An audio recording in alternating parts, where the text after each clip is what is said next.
we've moved now. We've moved to a place called Pinner. We only moved to Pinner because the estate agent said to us, he said, oh, Pinner is a lovely part of West London. West London. We get Welsh telly. It's not London, but it is very nice. One of the things I like about where we live is it's very multicultural. I think that's one of the brilliant things about London. I think multiculturalism is something we really have to fight for. Like the school my kids go to, it was very easy to pick a school for my kids because obviously we just picked the one with the highest ceilings. But the school they go to, it's a really nice school and it's very diverse. Like we have a mum's night out once a month and all the mums from the school go and there are women there from every economic background, every race, every religion. And we have a fantastic time, and the Muslim mums drive us home.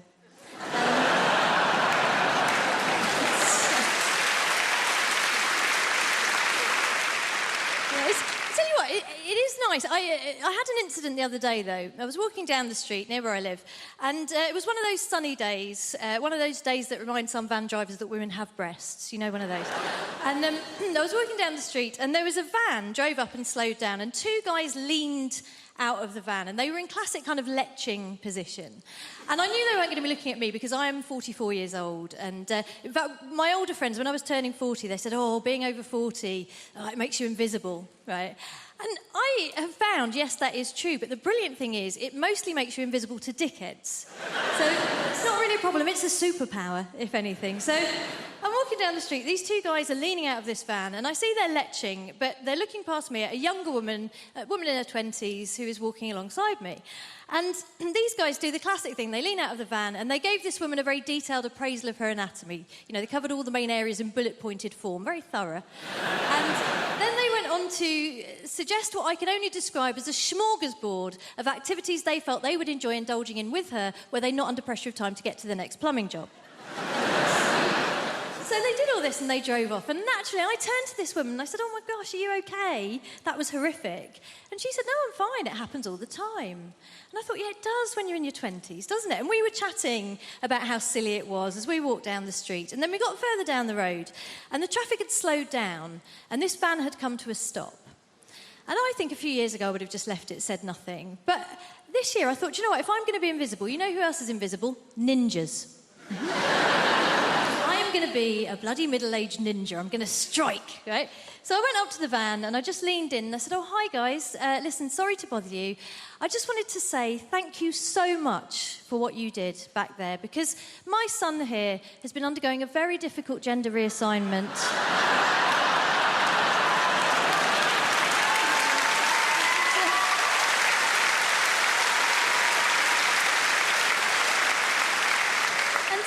He's been worried that it's not going that well, but what you did back there really made him feel like a proper woman. Thank you. I was delighted with myself as well. But what was really special was that then the young woman next to me leaned in beside me and in the deepest voice I've ever heard just went, yeah, thanks, guys.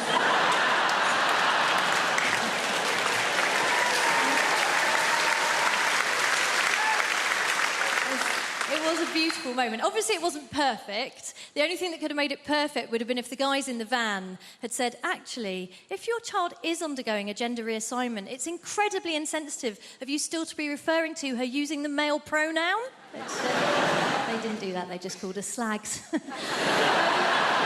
Do you love London? I love London. I feel like London is created by the people, right, who are just crazy and sexy and ambitious. I got into an Uber the other day, not bragging, and I got into an Uber and the driver, he said, would you like to have the radio on? And I was like, oh, I don't mind, it's up to you. And then he said, well, actually, I make my own music. Do you mind if I put some of that on? No, I don't. And then he put on Drake's new album. I wonder how often it works. I wonder how often there's a middle-aged white woman thinking, oh, well, he looks like Aladdin and he sounds like confidence personified. Pull over and jump in the back, Nikolai. I'm having a good life. I have recently started doing yoga, which is just Yes, woo for the yoga over there. Are you a team? Come to... I'm new to it. I love it. Yoga has changed my life. It's brilliant. Yoga is my new drug. My old drug was drugs. Which I'm not going to say anything positive about because it would be incredibly irresponsible. I'm not going to say anything positive about drug taking. What I will say is I didn't take MDMA until I was 32, and it was such a relief to know I could be happy. The equipment's broken. But yoga is nearly as good, and there's no downsides. It's given me a whole new language. My favourite new word is namaste. Yeah, it's a very old word, it's very sacred, and it means the yoga has finished now. And then you're allowed to leave. I think that the key to being happy as you get older is self-acceptance. Like, I have to accept things about myself now. Like, I'm 36, I thought I would have children by now, and I don't. In an ideal world, what I wanted to self-fertilise. I wanted to have children that were exactly my genetics so that I could show them to my parents and go, see, it was my childhood, they're fine. Science can't do that yet. And then I had a crazy day last month where I just thought, I'm just going to buy some sperm. I'm just going to buy some sperm off the internet. I've got a good job. I'm just going to buy some sperm. Guys, sperm is so much more expensive than I thought it was going to be. It is tens of thousands of pounds. We are all wasting a valuable resource. 17-year-old me would have been a millionaire if I'd learned how to catch it and chuck it in the freezer. It's a shock. I do think self-acceptance is the key. Like, there's things about myself I don't like, but I just have to accept now that they're not going to change. This is who I am. Like, so for instance, I don't like art. I think art is rubbish. I think lots of people think art is rubbish, but we're too worried of looking stupid, so we go along with it. I think that the worst art form is theatre. Right, okay, I can sense how unpopular this opinion is. Hear me out. I think theatre is diabolical. Look, I do, look, and also, I'm aware, if you are a performer of some kind, if you're an actor, look, please don't be offended. I don't mean being in the play. Obviously, if you're the person in the play that gets to put a wig on and walk up and down and move your arms and project your voice, saying things like, I think you'll find you're contradicting yourself, Alan. Fun. Having to watch it. Dear Christ. I can't concentrate. I can't lose myself in the story. I know that it's not real because I'm surrounded by people eating crisps. And they don't let you look at your phone. So all you're thinking is, well, how long has it been? Lovely to be here. I've come all the way from Brighton. Just in case you're wondering what this haircut is about.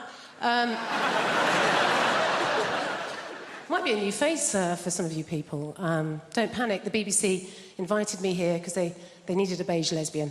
So I'm just here to tick some boxes. Not your box, madam, just a metaphorical box. I'm half Spanish, that's what's happening there. I've got a Spanish mum, and she lives here in the UK. It's all very legal. She's lived longer in the UK than she's ever lived in Spain, but the brilliant thing about my mum is that she's never lost her accent. She's done very, very quickly. She's done lost the words she cannot pronounce. Lost the words she cannot pronounce, huh? My favourite word that my mum's never been able to pronounce is my brother's name. It's not even a difficult name. His name's Stephen. Notice this, Spanish people, any word that begins with the letter S, they struggle, right? So my mum doesn't call him Stephen, she calls him Steven.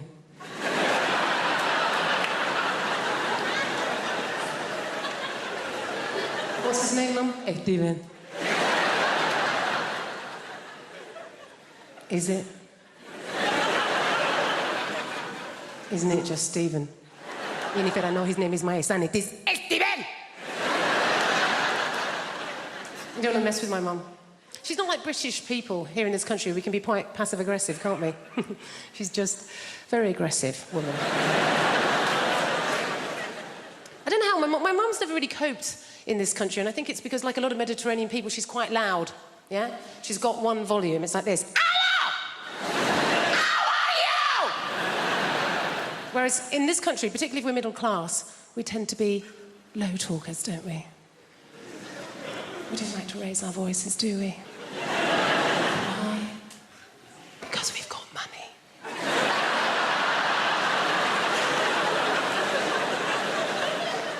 And we just assume that if you are raising your voice, well, you're probably poor.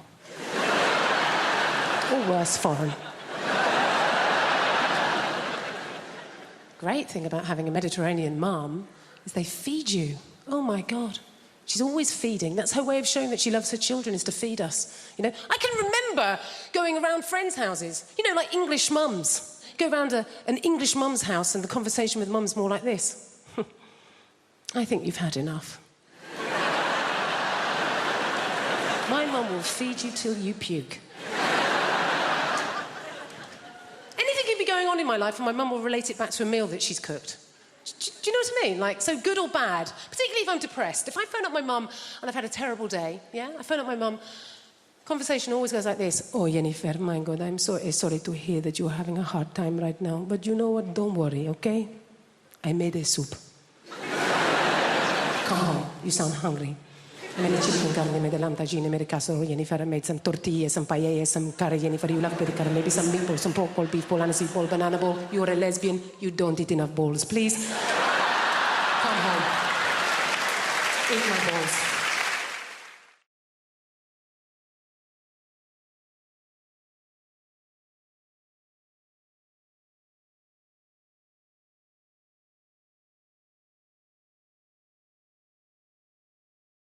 There's other younger people in the room, right? You know what I mean. You have only ever known a time in your life when you're trying not to get pregnant or trying not to get somebody else pregnant. And I don't want to blow my own trumpet, but on both accounts, I fucking smashed it. I think it comes down to skill set at the end of the day, doesn't it? People are just good at different things. Some people are good at the violin. Some people are good at parallel parking. I was very good at taking the pill. Every day, every day, every day. Honestly, I used to think I was so good at taking the pill, I deserved a reward. Arguably, there was a reward. It was the reward of not having to watch Peppa Pig or cleaning up another human's shit. Tell you what I don't understand, right, is women who are on the pill and forget to take it. Don't get that. Because don't get me wrong, I forget things. I forget my keys, my wallet, the fact I'm married. Sure! But forgetting to take something that can prevent you from creating a human that could one day say, turn the machines off, is what she would have wanted.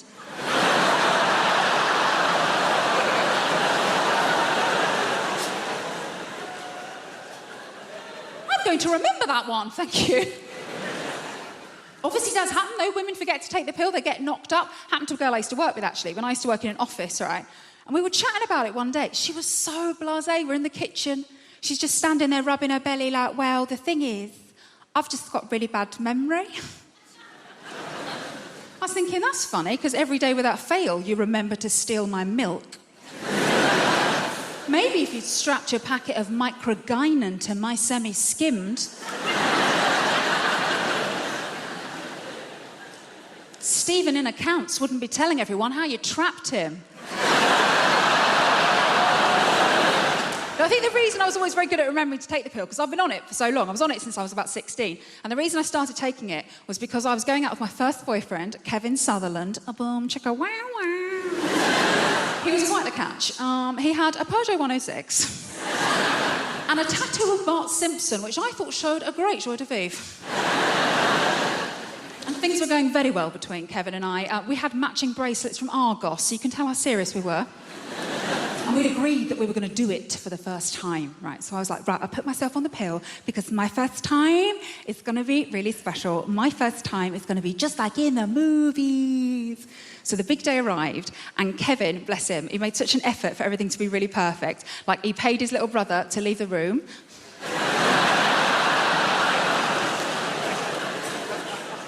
To this day, the most romantic thing a man has ever done for me. And he made a mix CD of all of our favourite romantic songs. You know, like Boom, Boom, Boom, Let Me Hear You Say Wayo. And as we lay down on his single bed, with his Liverpool FC duvet cover on it. The scent of Lynx Africa heavy in the air. And as Kevin took my virginity so beautifully and gently and quickly from behind, I remember thinking, wow, just like in the movies. Obviously, it's quite difficult to make eye contact in that position, isn't it? Almost felt like I lost my virginity to Stephen Gerrard.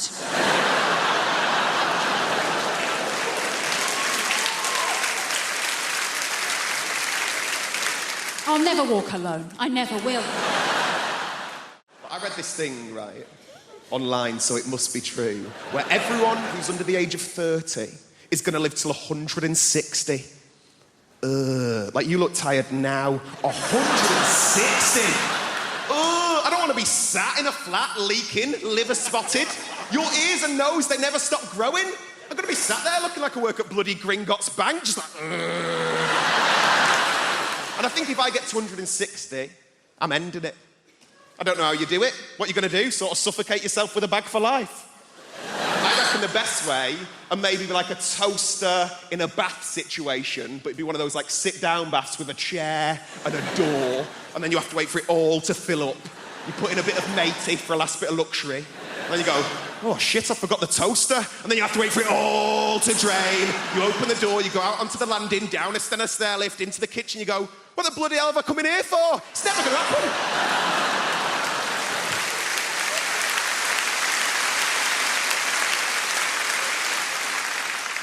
I'm trying to do more nice things, though. That's what I'm trying to do.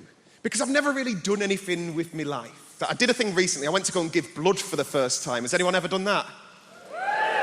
It's just one woman like, yeah, I did it today. It's amazing, but I thought you did it in like a hospital or like a sanitised medical centre. You don't. You do it in like a rugby club or like a methadone church, right?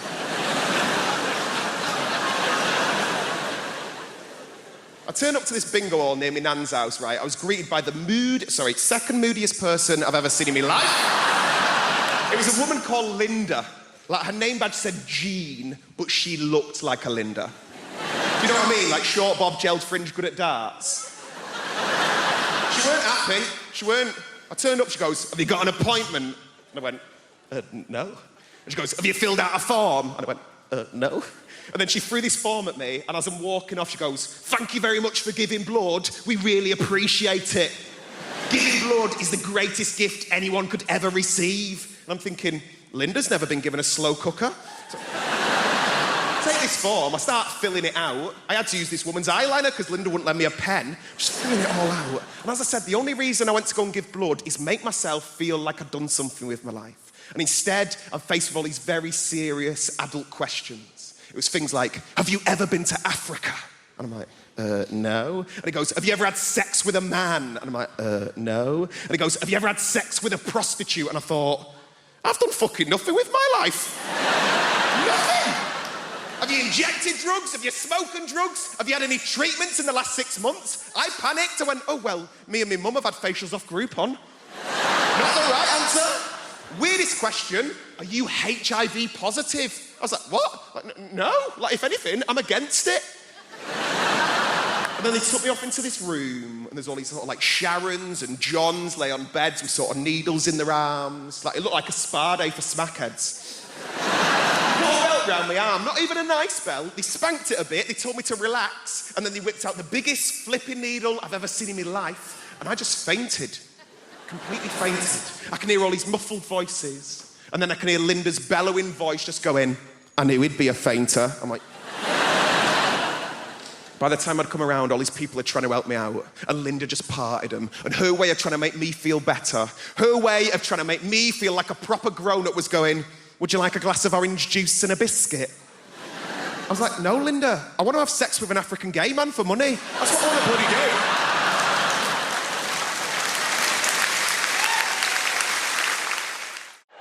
It's lovely to be here. I've come all the way from Brighton. Just in case you're wondering what this haircut is about. My Might be a new face for some of you people. Don't panic, the BBC invited me here because they needed a beige lesbian. So I'm just here to tick some boxes. Not your box, madam, just a metaphorical box. I'm half Spanish, that's what's happening there. I've got a Spanish mum, and she lives here in the UK. It's all very legal. She's lived longer in the UK than she's ever lived in Spain, but the brilliant thing about my mum is that she's never lost her accent. She's doing very, very quickly. She's doing lots of words she cannot pronounce. Lots of words she cannot pronounce, huh? My favourite word that my mum's never been able to pronounce is my brother's name. Not even a difficult name, his name's Stephen. I don't know if you've noticed this, Spanish people, any word that begins with the letter S, they struggle, right? So my mum doesn't call him Stephen, she calls him Steven.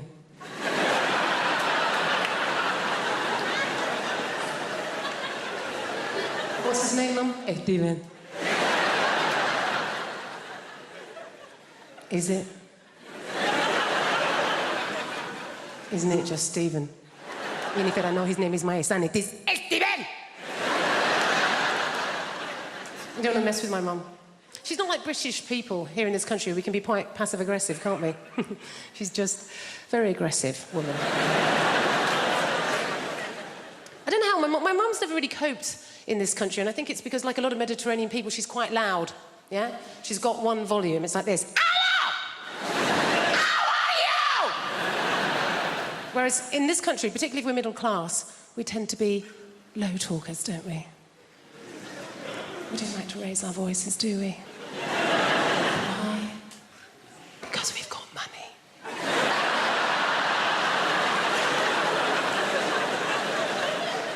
Let me just assume that if you are raising your voice, well, you're probably poor. Or worse, foreign. Great thing about having a Mediterranean mum is they feed you. Oh, my God. She's always feeding. That's her way of showing that she loves her children, is to feed us. You know, I can remember going around friends' houses, you know, like English mums. Go round an English mum's house and the conversation with mum's more like this. I think you've had enough. My mum will feed you till you puke. Anything could be going on in my life and my mum will relate it back to a meal that she's cooked. Do you know what I mean? Like, so good or bad. Particularly if I'm depressed. If I phone up my mum and I've had a terrible day, yeah? I phone up my mum, conversation always goes like this. Oh, Jennifer, my God, I'm so sorry to hear that you're having a hard time right now. But you know what? Don't worry, okay? I made a soup. Come home. You sound hungry. I made chicken curry, I made a lamb tagine, I made a casserole, Jennifer. I made some tortillas, some paellas, some curry, Jennifer. You love the curry, maybe some meatballs, some pork ball, beef ball, aniseed ball, banana ball. You're a lesbian. You don't eat enough balls. Please, come home. Eat my balls. Do you love London? I love London. I feel like London is created by the people, right? Who are just crazy and sexy and ambitious. I got into an Uber the other day, not bragging, and I got into an Uber and the driver, he said, would you like to have the radio on? And I was like, oh, I don't mind, it's up to you. And then he said, well, actually, I make my own music. Do you mind if I put some of that on? No, I don't. And then he put on Drake's new album. I wonder how often it works. I wonder how often there's a middle-aged white woman thinking, oh, well, he looks like Aladdin and he sounds like confidence personified. Pull over and jump in the back, Nikolai. I'm having a good life. I have recently started doing yoga, which has just changed... Yes, woo for the yoga over there. Are you a team? Come to... I'm new to it. I love it. Yoga has changed my life. It's brilliant. Yoga is my new drug. My old drug was drugs. which I'm not going to say anything positive about because it would be incredibly irresponsible. I'm not going to say anything positive about drug taking. What I will say is I didn't take MDMA until I was 32, and it was such a relief to know I could be happy. Just assume the equipment's broken. But yoga is nearly as good, and there's no downsides. It's given me a whole new language. My favourite new word is namaste. Yeah, it's a very old word, it's very sacred, and it means the yoga has finished now. And then you're allowed to leave. I think that the key to being happy as you get older is self-acceptance. Like, I have to accept things about myself now. Like, I'm 36, I thought I would have children by now, and I don't. In an ideal world, what I wanted to self-fertilise. I wanted to have children that were exactly my genetics so that I could show them to my parents and go, see, it was my childhood, they're fine. Science can't do that yet. And then I had a crazy day last month where I just thought, I'm just going to buy some sperm. I'm just going to buy some sperm off the internet. I've got a good job. I'm just going to buy some sperm. Guys, sperm is so much more expensive than I thought it was going to be. It is tens of thousands of pounds. We are all wasting a valuable resource. 17-year-old me would have been a millionaire if I'd learned how to catch it and chuck it in the freezer. It's a shock. I do think self-acceptance is the key. Like, there's things about myself I don't like, but I just have to accept now that they're not going to change. This is who I am. Like, so for instance, I don't like art. I think art is rubbish. I think lots of people think art is rubbish, but we're too worried of looking stupid, so we go along with it. I think that the worst art form is theatre. Right, okay, I can sense how unpopular this opinion is. Hear me out. I think theatre is diabolical. Look, I do, look, and also, I'm aware, if you are a performer of some kind, if you're an actor, look, please don't be offended. I don't mean being in the play. Obviously, if you're the person in the play that gets to put a wig on and walk up and down and move your arms and project your voice, saying things like, I think you'll find you're contradicting yourself, Alan. Fun. Having to watch it. Dear Christ. I can't concentrate. I can't lose myself in the story. I know that it's not real because I'm surrounded by people eating crisps. And they don't let you look at your phone. So all you're thinking is, well, how long has it been? I've made a list of pros and cons because I've been spending a lot of time in brothels and prisons. Made a list of pros and cons, always good, give you a bit of balance, Con, complete loss of all feelings of hope and possibility. It doesn't sound very good, does it? It doesn't sound much fun, does it? Pro, increased plug socket access. 1-1. I say increased, it's actually total plug socket access. I've got 32 plug sockets in my house, each and every one of them is now under my sole domain. Con, all experiences that form the basis of my happiness and sense of self-worth are now destroyed by grief. Downer! A bit of a downer, isn't it? Pro, less recycling. I can fit it all in the green box now. It's remarkable when you take into account just how much I'm drinking. Oh, John, you're meant to heat mulled wine. All right, Your Highness, hand me the bottle and leave. Con, I'm gonna lose my house. Bit of fun. Pro, 25% off council tax. I was on that like a ferret. Dialing as the door slammed. And that's us fresh out of cons. The rest are just pros, guys. Increased freezer space, all 4 drawers. Cheaper gas and electric. Reduced wear and tear on fixtures and fittings. And when I say reduced, I don't mean by half, because I was only ever responsible for about 10% of scuffs and spills. So we're looking at a net reduction of 90% in real terms. This is my favourite one. Ultimate control over where the iPhone charger cable is and why it is there. There was a time It would take hours to answer the questions, where is the iPhone charger cable and why is it there? Not anymore. Plugged in next to the bed, most convenient place to have it. Simple. Is it unplugged in the bathroom? No, it's not. Be a ludicrous place to keep it. There's no plug socket in the bathroom. Is it in the front pocket of a rucksack you no longer use? That'll be the last place you look. That'll be very frustrating. Is it plugged in on a train we have alighted from? No. It's plugged in next to the bed because that's the most convenient place to have it.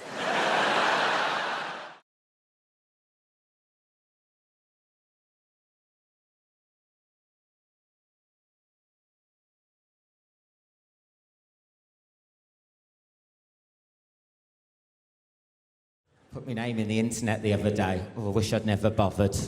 I'm on a website, 20 celebrities I'd like to punch.com. Madonna, J-Lo, Tom Cruise, and then me. I'm the only one who can't afford a fucking bodyguard. J-Lo ain't gonna get tracted outside Morrison's, if she know it'd be me. Now you see me fight? I can't fight. It's a cross between river dance and a doggy paddle. I'm like, yeah.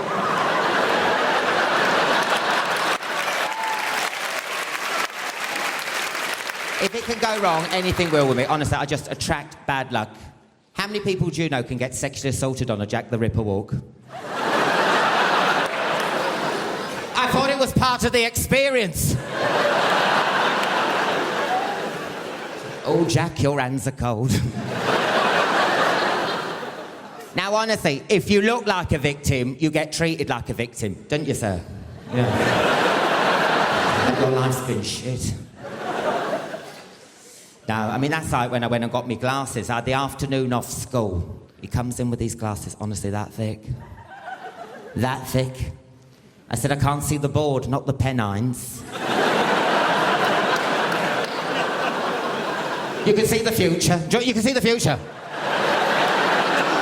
I was telling me now the lottery numbers. 5, 48, 9. No, it's horrible when you lose your sight. It's horrible. I was on the train the other day. They've got Braille now in the toilets in the train. Braille. So if a blind person couldn't smell, that was a fucking toilet. They're hardly going to go, buffet car?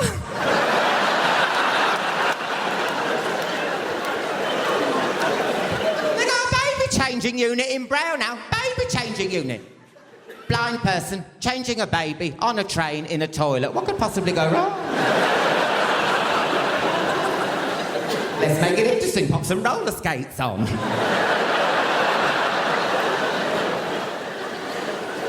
My dad's still not pleased that I'm doing this job. Oh, he's not happy. My parents, they're pushy parents, but they're not like pushy as those parents you get on, you know, Britain's Got Talent or Stars in Your Eyes Kids. Those parents are too pushy, aren't they? You know, when the door opens and the smoke clears, you can see the parents' foot saying, get on that fucking... The little kid's trembling at the back going, who the hell's Patsy? Crazy.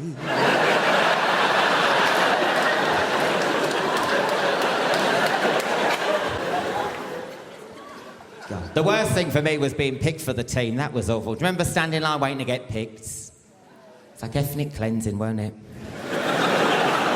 All the fit and healthy people at one end. Me and the fat kids. Those kids were fat. One girl had to be cut out of a hula hoop.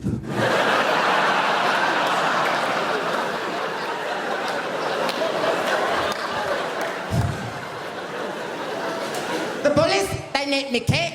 Nicked me kit. I had to go to Lost Property Box. Do you remember the smell from Lost Property Box? Those clothes weren't lost. No one loses the clothes in that box. They're just clothes that Africa had sent back. Get Getting their own back for Harvest Festival. That's what they were doing. Then we had to send food over to Africa. What did my mum send? Pineapple chunks and peach slices. They grow them over there!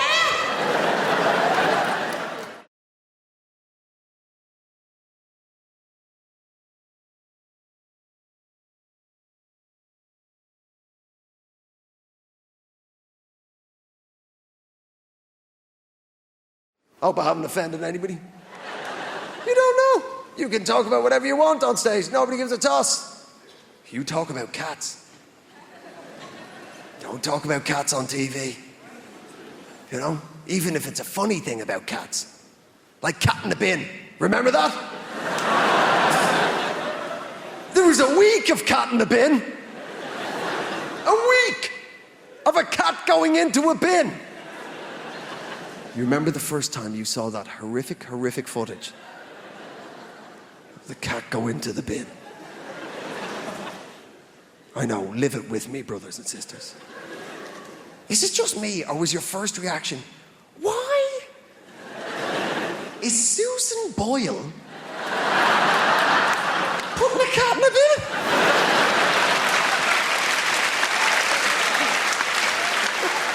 What the hell's going on? Genuine, my first reaction when I saw the cat go in, I've turned into such an environmental idiot as I've got older. Genuine, my first reaction when I saw the cat go into the bin was, oh God, no, wrong bin. A cat is 100% recyclable. You never know, man. I love the news. And the tabloids. I love the tabloids, man. But are they creepy?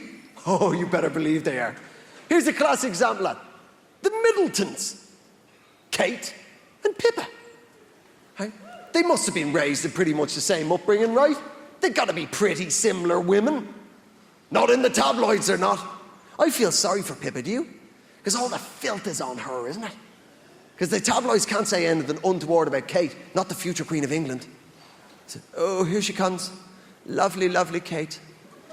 Oh, lovely, lovely Kate. Here she comes. Duchess of Cambridge. Future Queen of England. Here she is. Oh. Handing out coins to the immigrant children. Look at filthy Pippa. Oh, you filthy cat. Who brings an arse to a wedding? Yeah. Oh, lovely, lovely Kate. Oh, healing the poor with her eyes. Oh. Look at filthy Pippa. Down the docks with a bell. Ding, ding.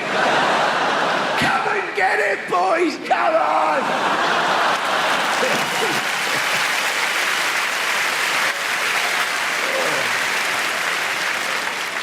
That's all I'm saying, people. I hope I haven't offended anyone.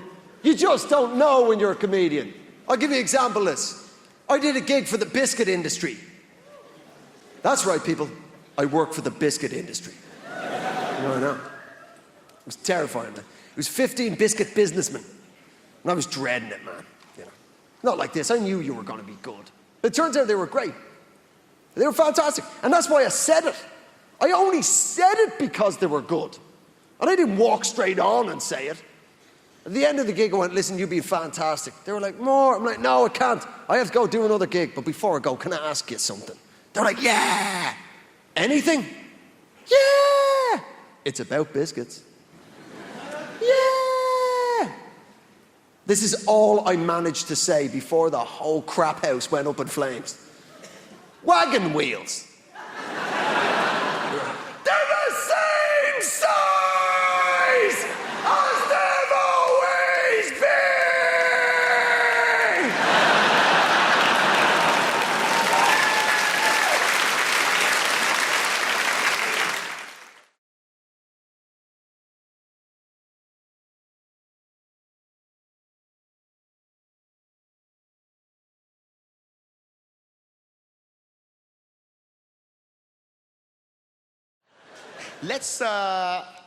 Let's lighten the mood a little bit. Let's talk about terrorism. Terrorism...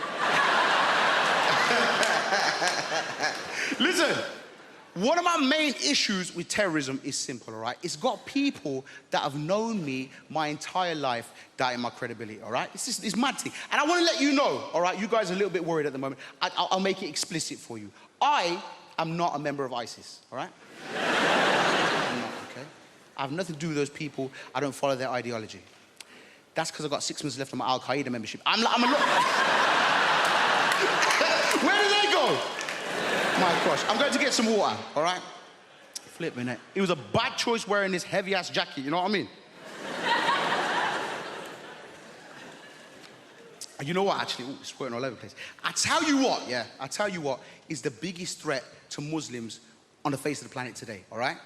Dehydration. We cannot carry around clear liquids in a bottle anywhere, all right? Exactly. Dying up here on this stage, dying in airplanes, stressing me out. But the thing about, listen, hey, can I pop this here? Bruv, can you have that? Thank you, my G. One of the worst things about terrorism is how it's got people doubting my credibility. People I've known my whole life, all right? I want to give you an example. I've got a neighbour, okay? She's called Maud. She's known me for 27 years. And because of the media narrative, the way that the media portrays Muslims, minorities, Black Lives Matter, the world is very divisive. Who in this room just wants to live and get along? Make some noise. Exactly, we all want to, all right? But the media has got people doubting me, all right? So I've had my neighbour 27 years. We've got it's a nice, simple thing. It's a neighbourly thing to do, all right?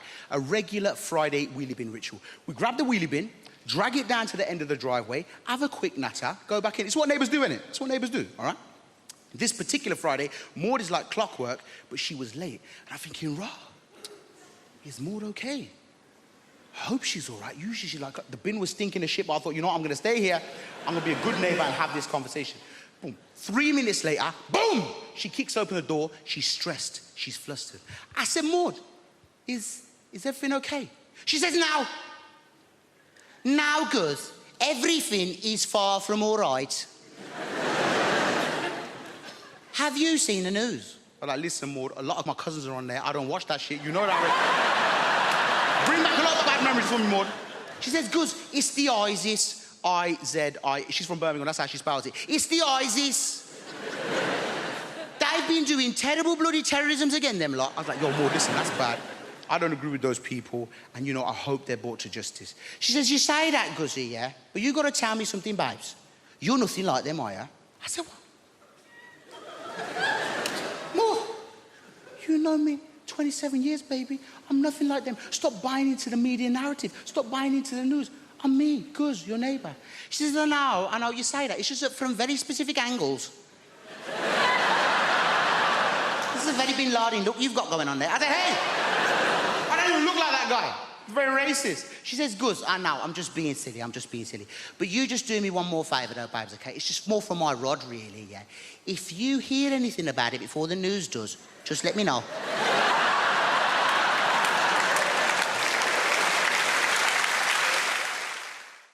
The problem is the builders, my dad's mate, he's a proper geezer, proper South East London geezer. One of those builders, you know that walk? Just walks like that. His legs like he's got a pool table between his legs. And he walks like that, and also he's got those really thin jogging bottoms. You know those like grey jogging bottoms that builders wear? I don't know where they get them from. They're so thin, and it just grabs onto anything that's there. It's just, I feel like I'm getting stared out by his knob and balls as he comes in. And sometimes it's weirder than him being naked. I don't know why. It feels more intrusive. He's like, hello, son, what we got here? I don't know. Everything's... Walking around like that. I reckon I could draw his knob and bollocks from memory better than mine. So he's coming like that, and I'm like, oh, God. I go, do you want a cup of tea? He goes, yeah, I'll have a cup of tea. I went, how many sugars? He went, 13. That's not a cup of tea anymore, it's a pudding. That's an Angel Delight of a tea bag, innit? 13 sugars, I'll make sticking it in. It's about £3 worth of sugar. He's only come round for a quote, it's already cost me. I put 14 in to test him.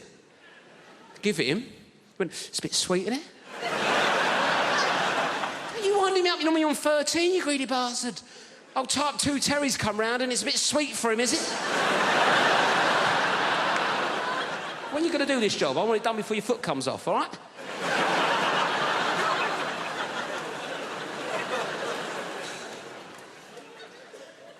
Anyway, I had a Kit Kat in the fridge, right? I thought, right, let's get him back on side. I've got this Kit Kat, right? He's into sugar. I like introducing people to new things. See if he wants a Kit Kat. 4-finger Kit Kat. Like, how would you eat a Kit Kat? 4 fingers? I've said that wrong, haven't I?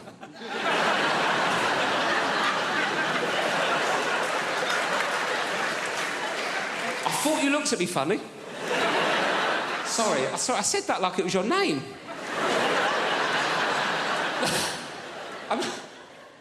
What I meant to say...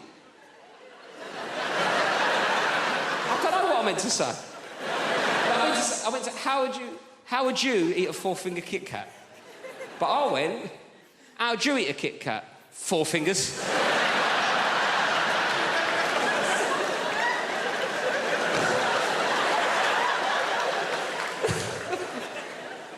Oh, God. Hello, 4 fingers, how's it going? Who needs thumbs, eh? Me to smoke by the looks of things. Sorry about that. Not an ideal nickname for a young lady, is it, really?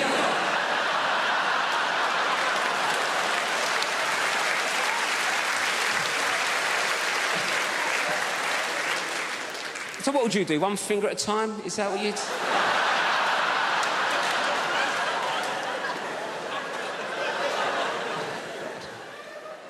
Should we start again? Sorry, what's your name? Anita. Nice to meet you, Anita. Sorry for calling you 4 fingers. Anyway, Anita, how'd you eat a Kit Kat? That's what I was going for. 1 at a time. 1 at a time, right. 1 at a time's a normal approach to a 4th. Got there. Yes. Anyway, 1 at a time's a normal approach to a 4-finger Kit Kat, isn't it, right? I gave this builder a 4-finger Kit Kat. He picked it up, put the whole thing in his mouth at once. Bit into it like he was eating a bun. Dirty ogre sugar bitch. What kind of animal is one popping a 4-finger Kit Kat? This year, I did no lilt February. Thank you. I know, it sounds impossible, but you take it 1 day at a time. Did I have any today? No, you're a legend. Gets hard around the middle of the month, you get the cravings. It's called lilt guilt. You're like, oh, I bloody love the lilt. It's the night where you go to the shop at midnight, you kick the door and say, where's the lilt? And they're like, we don't stock it anymore. Like, ah! So you try and make your own hooch lilt, you know, you get a pineapple and a grapefruit and you add in batteries and a horse's head and you're like, it's good, but it's not totally tropical. Did that joke in America recently. Turns out they don't have lilt there. This is it. This is all I do. Imagine if this was your actual... I go like blah, blah, blah, and you go, ah, ha, ha, ha, money. Can't believe I get away with it. You do actual, proper London jobs. You know, like blacksmith, you know?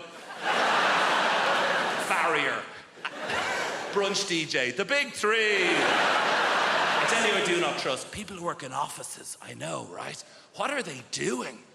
Nothing takes that long. They're planning something. They must be. Do you know? Do you ever call in to visit your friend in an office unexpectedly? Everyone just shits themselves. They're like, what's he doing here?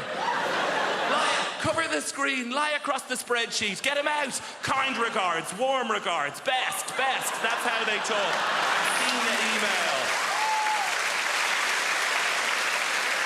Hey. I know what it's like in the real world. Look, sometimes I check in your world. Oh, gross, back to showbiz. No, I'm very self-aware of the level of fame that I have. I was in a supermarket recently, and an older lady came up to me, and she put her hands on my shoulders, and she said, you are vaguely familiar. And that is it. I did a gig in Wrexham, and I was at an ATM machine, and a guy cycled by, and he shouted at me, surprised to see you at an ATM machine. And I've been obsessed with it since then. What did he mean? Like, on the one hand, is he surprised I don't have a butler to go to the ATM machine for? No, I think it's the opposite. I think, I'm surprised you have any money whatsoever doing keyboard horse shit. Here's my greatest ever showbiz tale. I did a gig in your Milton Keynes recently, thank you, and I was staying in the Milton Keynes Hilton, and she is the least well-known of all the Hilton sisters. And I checked in after the gig at like 12:30. Room 303 is where this took place. Open the door, TV on in the room. Not that uncommon in the chain hotels. I guess it's to welcome you. But get this, on the TV is me playing the shitty keyboard on some show. Immediate thought is like, is this a service they provide to all guests? If so, no, it's the realization, this is it. I've arrived. And I waltz into the room, down the little corridor with the loo away to the left. And as the room opens out, there is a fully naked man lying on the bed. So they've given me the key to someone else's room. But he is lying there, watching me on the TV. And he looks up.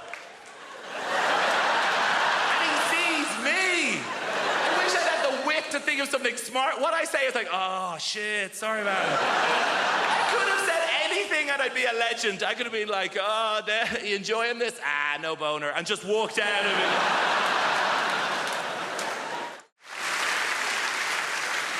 I've made a list of pros and cons, because I've been spending a lot of time in brothels and prisons. Made a list of pros and cons, always good, give you a bit of balance, Con, complete loss of all feelings of hope and possibility. It doesn't sound very good, does it? It doesn't sound much fun, does it? Pro, increased plug socket access. 1-1. I say increased, it's actually total plug socket access. I've got 32 plug sockets in my house. Each and every one of them is now under my sole domain. Con, all experiences that formed the basis of my happiness and sense of self-worth are now destroyed by grief. Downer. A bit of a downer, isn't it? Pro, less recycling. I can fit it all in the green box now. It's remarkable when you take into account just how much I'm drinking. Oh, John, you're meant to heat mulled wine. All right, Your Highness, hand me the bottle and leave.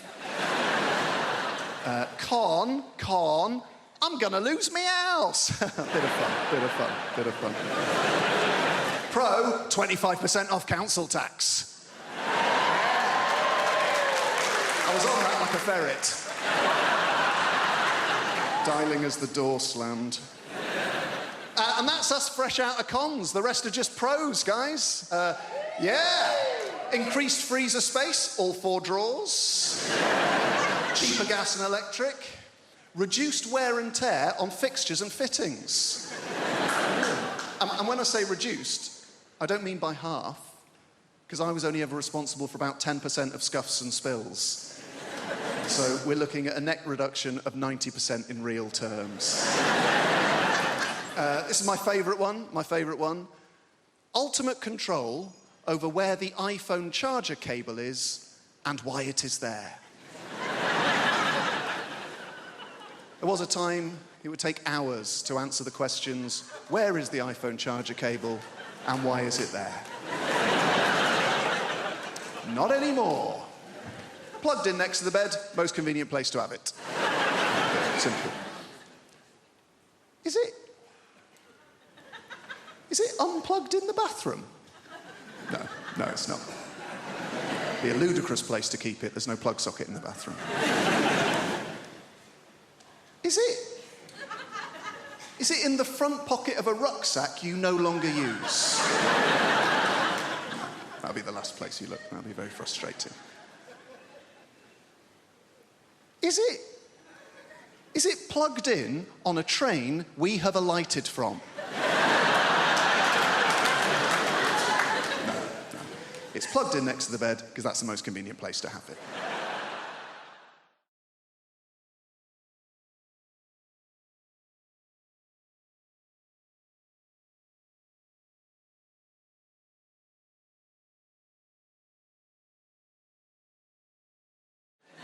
I'm used to my appearance provoking the full spectrum of facial reactions. everywhere I show up, and you absolutely did not let me down. You were delighted, weren't you? You gave me some wonderful face when I came up here. You looked at me like your mother-in-law just cancelled dinner. I've been lucky enough to travel, and I'll never forget my first trip to Australia. I went to a place called Perth. I got off the plane.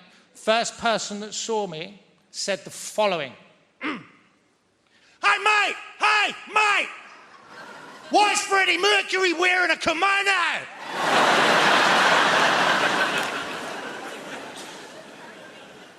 Huh. Hey, mate, why is Freddie Mercury wearing a kimono? Now, this man opened the interaction with the words, hey, mate. Our eyes met, right? I was the mate. Case closed. Then he said, why is Freddie Mercury wearing a kimono? I looked around, there was nobody else there. I was persons 1 and 2 in the rhetorical question. I've never met this man, and already, grammatically, I'm on the back foot. I wasn't going to put up with that. You would have been proud of me. You can't show any weakness. I summoned up every ounce of testosterone in my body. And I fired it ocularly at this chap. And I said, I think you'll find that this is a smoking jacket. Yeah, I showed the bugger. There's a lot that's not made sense, though. And one of the things that I still struggle with to this day is how uptight us Brits are. I didn't realise in the UK, how are you is a rhetorical question. How are you is a rhetorical question. If somebody from the UK asks you how you are and you tell them, they would be mortified. Now, there are geographical anomalies, I'm delighted to say. If you ask somebody from Liverpool how they are, they will tell you. 10 times out of 10, and I love them for that. Now, from personal experience, they oscillate wildly between 2 very distinctively different states. The first one is thus. How am I? I'm sound, mate. I'm buzzing. I'm having a belter. Do you know what? Work sound. Aaron Dawes is sound. Even our Anthony's being sound. Look at the weather, lad. Cracking the flags. I love you, cadet.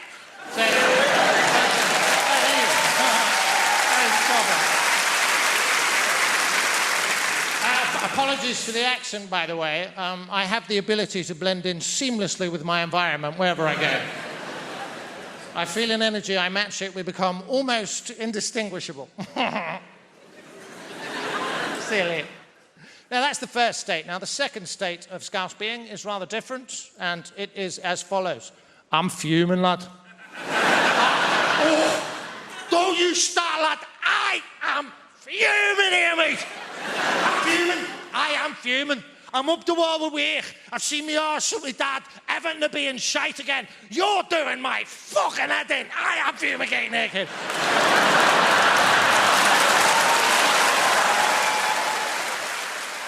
Oh, we have a great show for you tonight. We have a fantastic show. Very funny comedians. I know funny. I do very funny. People always ask me who I think is funny. That's the number 2 question I get asked as a comedian. The number 1 question I get asked as a comedian is, have you ever died? As soon as you tell someone you're a comedian, first thing they want to know, oh, you ever died? Oh, what's it like when no one laughs? Oh, tell us about the worst gig you've ever had in your life. Please, relive for me, in minute detail, the worst moment of your professional career. Have you ever really died? It's like saying to a doctor, tell us about the last patient you lost. What happened? With the family crying. I bet they were they? Yeah. People are such ghouls. It's the number 1 question. Have you ever died? Number 2 question, though, is what makes you laugh? People always want to know that from me. Who do you think is funny? And that's a nicer question. That's more understandable. You know, I make people laugh. People want to know what makes me laugh. In the same ways you might say to your hairdresser, who cuts your hair? Or you might say to someone in an Audi, who do you think drives like a cock? Same kind of thing. I like that joke. It's a short joke. It's a sharp joke. And also with that joke, I get to spot every Audi driver in the room. I can just see it there. Pinched expression on your face there. All right, no need to be like that about it. I've done well for myself. It's a very reliable machine. And the fact that I can tell you're an Audi driver by the expression on your face means technically you've just given a form of indication. So well done. Good for you. I knew you could do it.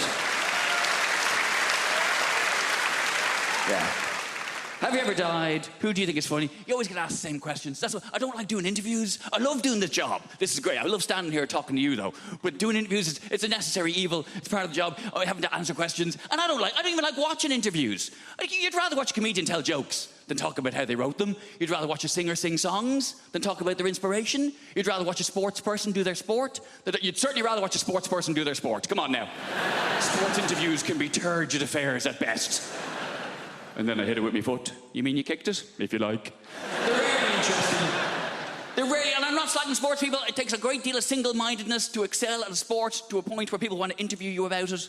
But sports people are famous because they're good at sport, not because they're good at talking about sport. That's why you find a sports person who is good at talking about sport, the BBC will cream their knickers over them.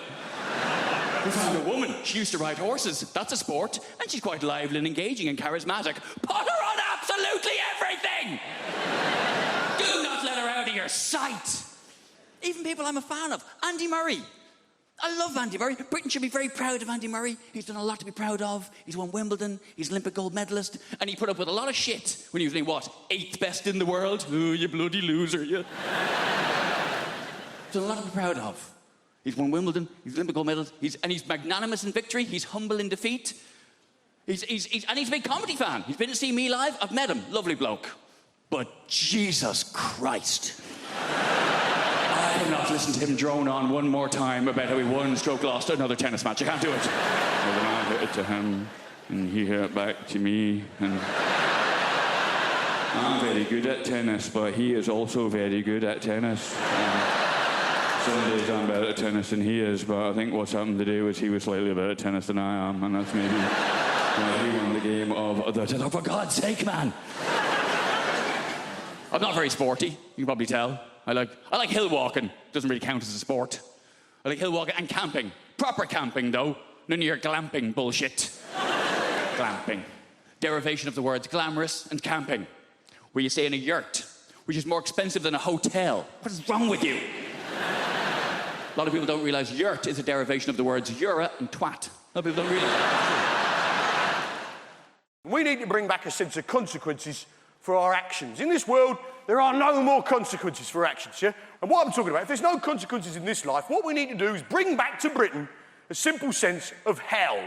The idea that if we screw up in this life, right, we will burn in sulphur for all eternity in the next life. Now, this is quite a tough sell, right? You don't like that idea, do you? Right, but hear me out. This is a good idea. We got any Christians present? I need your assistance. Any Christian people here this evening? Yeah. In the pink shirt. What's your name, son? Josh. Fantastic. You're a Christian?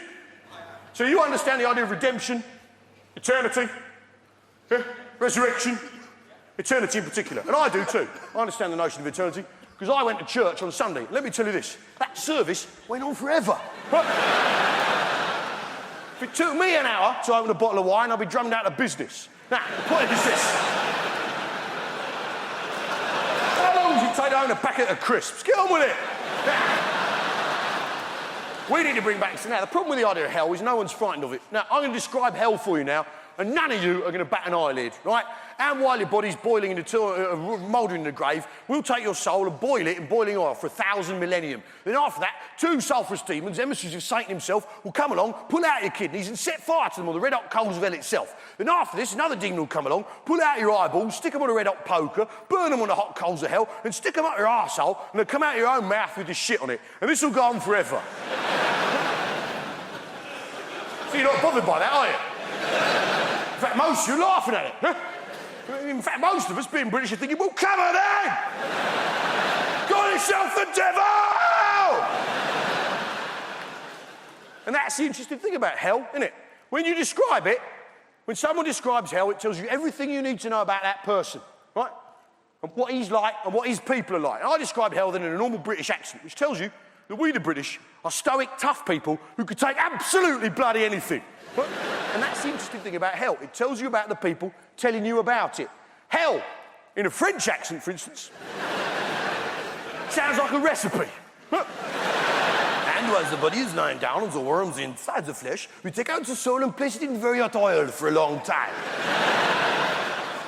Then one of these tender two demons come together at once, remove the kidneys and place them on the hot coals with a little white wine vinegar, some sea salt, and some rosemary, and cook them till they're brown on the outside but still pinky in the middle. Then after this, we take the eyeballs, place them on the hot coals, cook them till they're crunchy on the outside, runny in the middle, on the hot poker, stick them up the arse, they come out the mouth with the shit on. It is delicious. Absolutely magnifique. Hey, you see? Perverts! Perverts, basically, yeah? Hell, in a Dutch accent, sounds like a pretty good stag do, doesn't it? Hey, and while your body is lying down, we'll take you to the hottest place you can imagine. Imagine the hottest place you can go, yeah? Now go even hotter. And two demons will come together and rub oil all over your body. Two demons together. Two demons together at once. And then you will take out your kidneys. Oh, your hot kidneys. Your hot kidneys.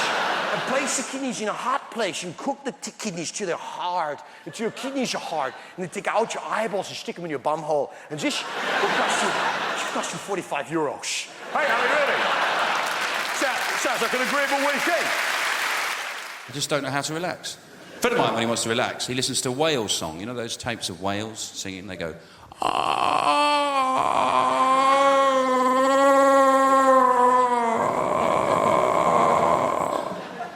think, firstly, they're not singing, are they? No, they're faxing.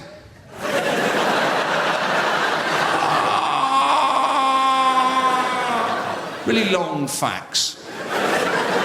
Like the one I asked my brother to send me. That time I ran out of toilet paper. Shops were shut. But also, they can't be relaxed. They've got to be the least relaxed animals on the planet, whales, haven't they? For starters, they're endangered. Is that relaxing? There's only 10 of you left. Fine! As long as I'm one of them. If I'm feeling a bit horny, I'll sellotape a couple of dolphins together.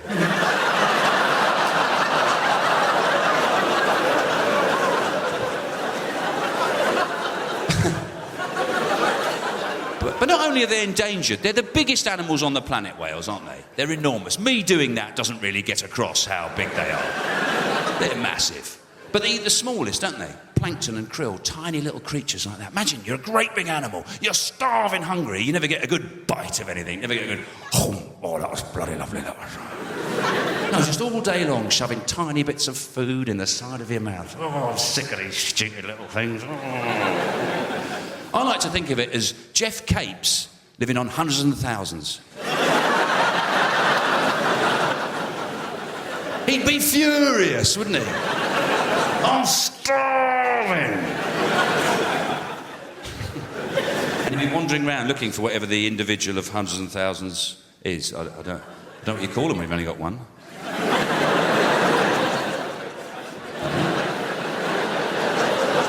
You wouldn't call it a hundreds and thousand, would you? That's far too long a word for something that insignificant. Maybe they call it a one. And then maybe you've got two of them. You've got two ones. That's confusing, isn't it? Because they can't have always had hundreds and thousands of them. Surely in the early days, when they first started making them, they must have made a few, see what they were like. I mean, that's not good business sense, is it? You've got a new product, you don't just make hundreds of thousands! We're gonna be rich! Oh, you make a few more. I don't know. It's a mystery. In America, they don't call them hundreds and thousands, actually. They don't call them that. They call them sprinkles. And unfortunately, I found that out at a gig. And that was a tough night, I tell you. Yeah. There's a guy in the front row going, hundreds and thousands what? 100,000 what? I said, no, it's not hundreds and thousands of anything. They're called that. It's a cake decoration. He said, we don't call them that. We call them sprinkles. So I said, all right. I said, all right. It's like Jeff Capes, right? Living on sprinkles. I thought I'd get it a second time. He said, who the hell's Jeff Capes? I said, he's a massive bloke. I said, strongest man in the world 3 years running. Loves his grub. He said, we don't call him that. We call him Luther Vandross. So I said, all right, it's like Luther Vandross living on sprinkles. But by that point, they'd forgotten about the whales. Why the hell would Luther Vandross eat sprinkles? He's a millionaire. He could have steak every day.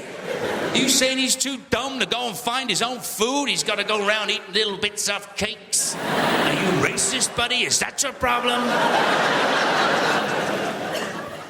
So I just did a couple of knob gags and got off.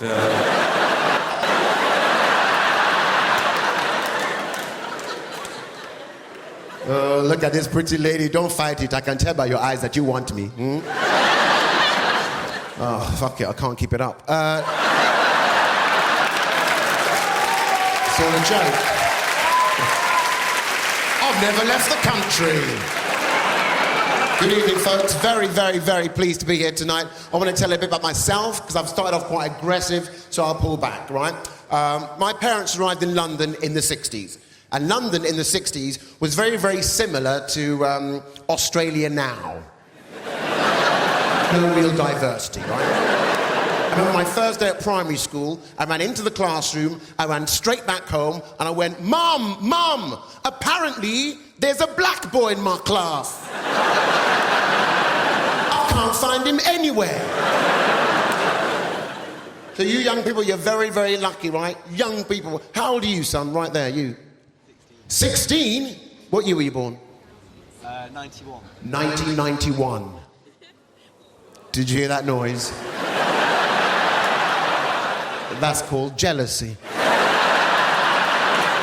There are people in this room with underpants and socks older than you.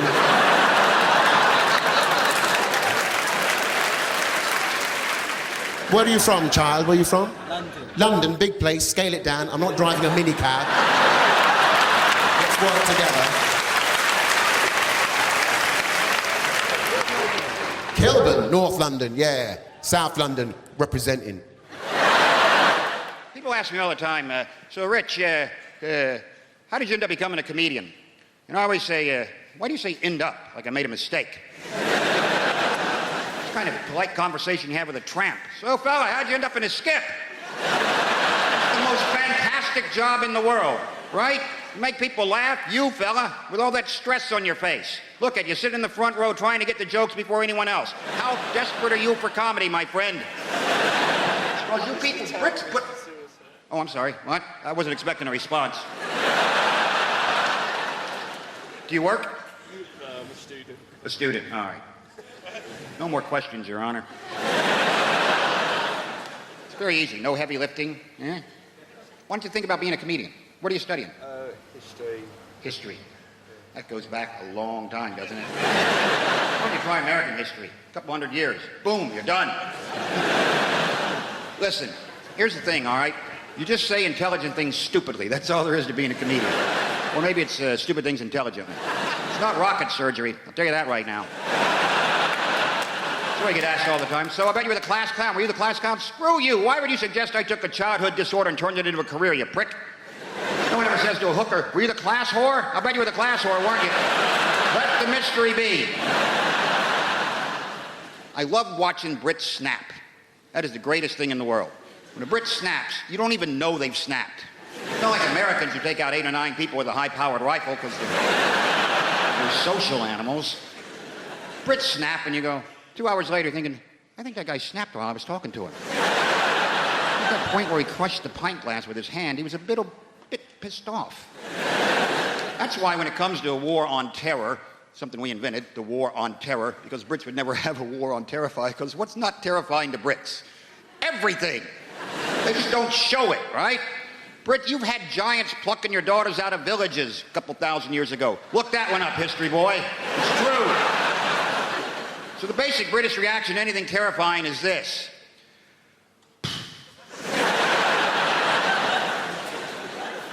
How much is this going to cost? You can't really terrify. That's why I'm pretty sure the war, the whole terrorism thing, I think the terrorists have just kind of given up on Britain, because what can they possibly do, right? Listen, I would never compare the scopes of tragedy of, say, the World Trade Center to the bombs that blew up in London, but the reaction is completely different, right? America still has this entire culture of fear about terrorism. It's basically manifests itself by terror alerts being scrolled across the bottom of the TV screen by color. No explanation whatsoever. Just today's terror alert is orange. Now back to our show. What the hell was that? What does that mean? Orange, that's hunting accidents, roadworks, right? That's not good. It means be very, very aware of terror. So dwell on it now and then. Whereas in Britain, they blow up the buses in London, next day people are back at the bus stop waiting for the bus, right? And complaining about it because they're Brits. Bus is late. I mean, it's late. The one yesterday blew up. Yeah, well, that was yesterday. Today's today. I live in the present and the bus is late. That's why when you watch a Brit snap, right, you got to get really close to them. They'll pick a high street and just corkscrew for a while. That's...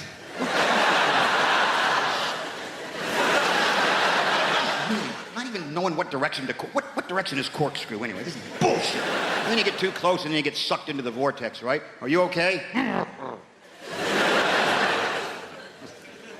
That moment when a Brit truly snaps and it looks like this. I'm going to write a letter. That's it. I've been pushed to the brink, you bastard. Nobody treats me like this, you son of a bitch. Huh? I'm not emailing this, I'm writing this. Wait till you get that tomorrow. Big red pillar box right in the mail. Postal strike.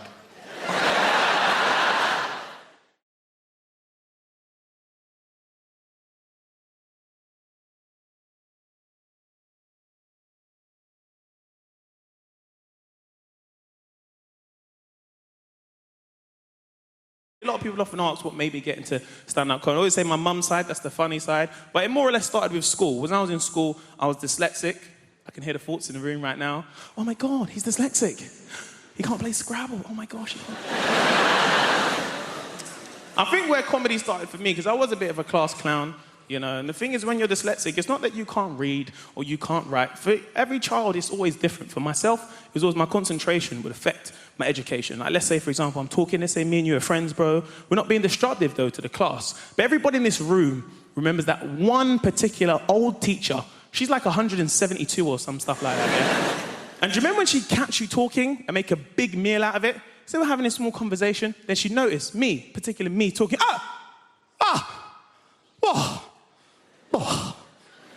ghastly. We've got a conversation over here. Yes, children, we've got a conversation over here. No, stand up. No, you can stand up.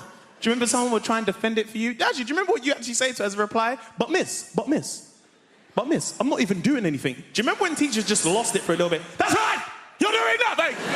Now stand up. Someone would try and defend it for you in your honor, in your class. Now, miss, you know what? Man wasn't even talking, you know. I was sitting right there. I threatened. I feel like you're segregating him because he's dyslexic. Why are you doing this, miss?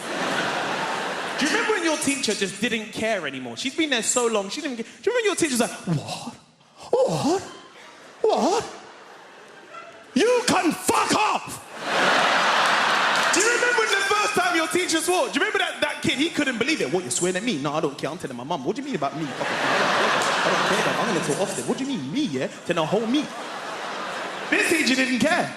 And you, stand up. So I stood in front of the whole class. You know, I was in a science lesson. So one teacher said to me, so Mr. Mo, Mr. Mo, being as you like to talk. No, because you like to talk. You ever see when teachers get so passive-aggressive, they laugh, but nothing's funny? Mr. Mo, no, you like to talk. You think it's MSN or something like this, don't you? Yes. So being as you like to talk, yeah, you can tell everybody in this lesson, yes? Yeah, no, because you're a talker. You're going to be a teacher one day, aren't you? You can tell everybody in this lesson what osmosis is. Huh? What is osmosis? So I was like, osmosis. So I was like, well, osmosis is actually the process where a high concentration goes into a low concentration. A bit like if I put potatoes in water, they expand with weight and density. Anyway, what I was saying before getting really interrupted, basically like...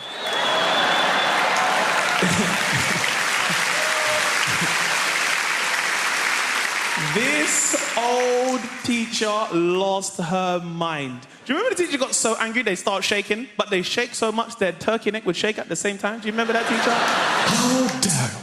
How dare you, in my lesson, on the day of the Sabbath? The Sabbath? It's Orange Wednesdays. What's this Sabbath thing about? What's that? How can I get involved with that stuff? Do you know what? Get out right now. You can get out right now. So I never forget, you know, I'm walking outside the lesson, you know, spudding some of the guys in the way, don't know, you know. But I thought, you know what? I've had enough of being treated like this. I've had enough of this, because right now, I'm in year 11. Soon I'm going to leave. I'll be in college, earning some real money, making some EMA. I've had enough of being treated like this. Yeah. And I said to my teacher, I said, you know what, miss? I'd actually be learning if you was doing your job, which should be teaching the whole class simultaneously. Went, oh my days.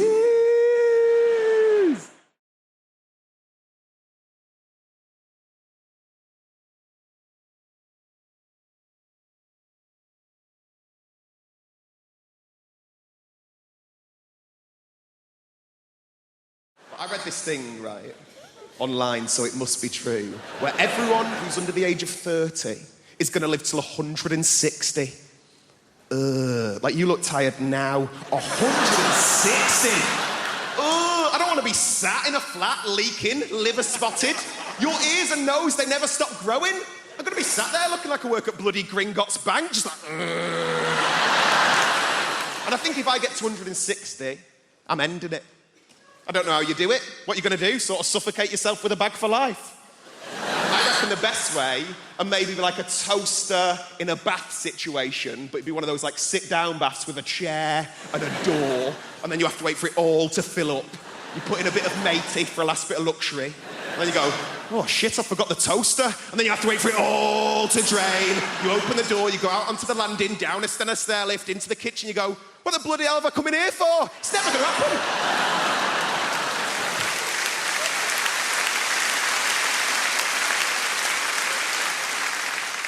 I'm trying to do more nice things, though. That's what I'm trying to do.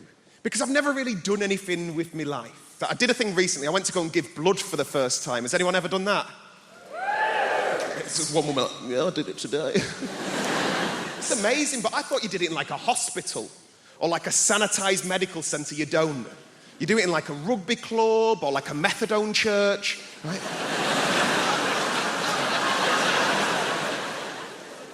I turned up to this bingo hall near my nan's house, right? I was greeted by the second moodiest person I've ever seen in my life. It was a woman called Linda. Like, her name badge said Jean, but she looked like a Linda. Do you know what I mean? Like short bob, gelled fringe, good at darts. She weren't happy. She weren't. I turned up, she goes, have you got an appointment? And I went, no. And she goes, have you filled out a form? And I went, no. And then she threw this form at me, and as I'm walking off, she goes, thank you very much for giving blood. We really appreciate it. Giving blood is the greatest gift anyone could ever receive. And I'm thinking, Linda's never been given a slow cooker. So, take this form, I start filling it out. I had to use this woman's eyeliner because Linda wouldn't lend me a pen. Just filling it all out. And as I said, the only reason I went to go and give blood is make myself feel like I'd done something with my life. And instead, I'm faced with all these very serious adult questions. It was things like, have you ever been to Africa? And I'm like, no. And he goes, have you ever had sex with a man? And I'm like, no. And he goes, have you ever had sex with a prostitute? And I thought, I've done fucking nothing with my life. Nothing. Have you injected drugs? Have you spoken drugs? Have you had any treatments in the last 6 months? I panicked. I went, oh, well, me and my mum have had facials off Groupon. Not the right answer. Weirdest question, are you HIV positive? I was like, what? Like, no. Like, if anything, I'm against it. And then they took me off into this room, and there's all these sort of like Sharons and Johns lay on beds with sort of needles in their arms. Like, it looked like a spa day for smackheads. Put a belt round my arm, not even a nice belt. They spanked it a bit, they told me to relax, and then they whipped out the biggest flipping needle I've ever seen in my life, and I just fainted. Completely fainted. I can hear all these muffled voices, and then I can hear Linda's bellowing voice just going, I knew he'd be a fainter. I'm like... By the time I'd come around, all these people are trying to help me out, and Linda just parted them. And her way of trying to make me feel better, her way of trying to make me feel like a proper grown-up was going, would you like a glass of orange juice and a biscuit? I was like, no, Linda, I want to have sex with an African gay man for money. That's what I want to bloody do.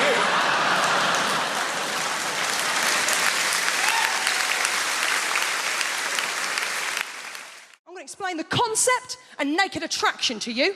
And you're going to think to yourself, Suze, previous to your gig tonight, did you nip outside and smoke some crack? Because that's how mental it is. Right, Emma, a girl walks out on stage. She's like, I'm looking for a boyfriend. And the host goes, brilliant, we've got 6 naked men in tubes behind. Then the host says to the girl, what are you looking for? And the girl will always do the same thing. She'll go, oh my God, you've really put me on the spot. And you think, no, you chose to come on this show, moron. She goes, well, I guess I'm looking for a boyfriend, but also a friend. I really like going to European city breaks, maybe someone that likes travel. And I really like music gigs as well, so maybe someone that likes music. And I guess if I'm being really honest, what I'm looking for is love. And the host goes, brilliant, let's see if you can find love by judging dongs. Okay?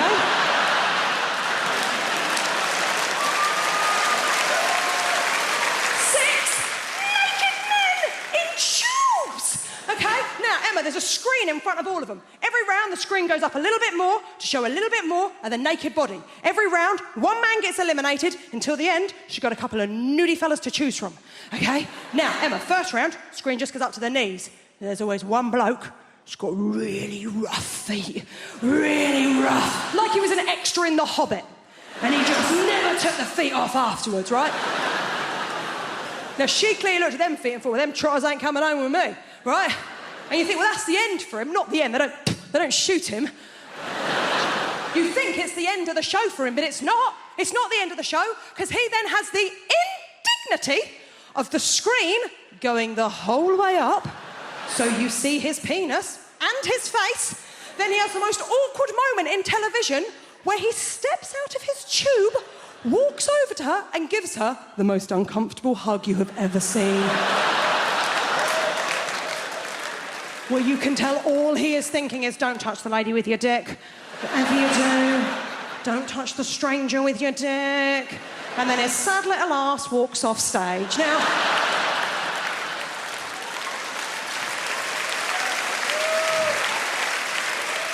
the next round, the screen comes up to the waist.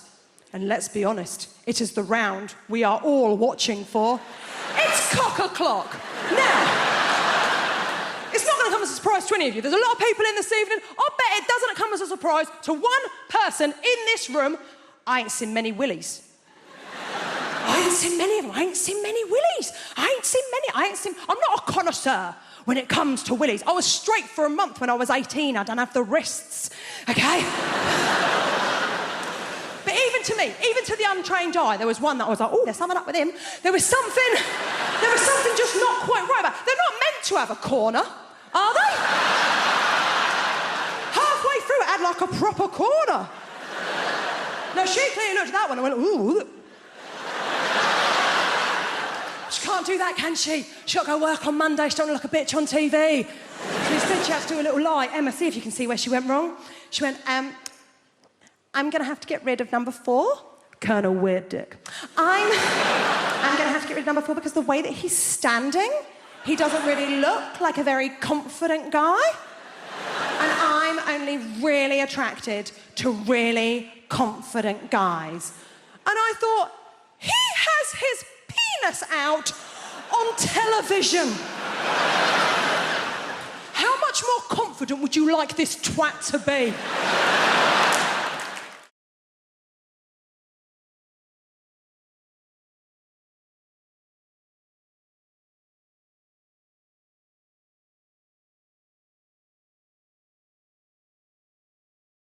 And I love Argos, man.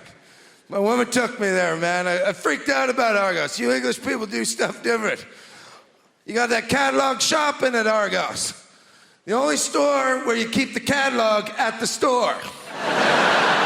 Like people go, hey, do you want to go down to Argos and check out the catalog? Why didn't we bring it here? Because that's not what you do here. You're going to go down there and check if stuff's in stock or out of stock. Spend a day with it. I'll tell you something, Argos freaked me out.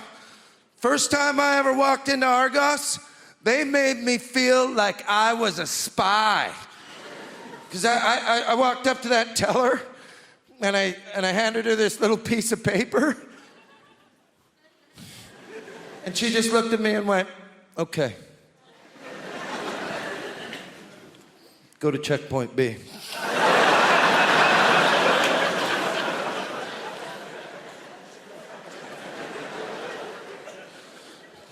Yeah, I went to checkpoint B. They didn't even know who I was, man. I was like, you don't know me? I'm 376. I think you have a package for me.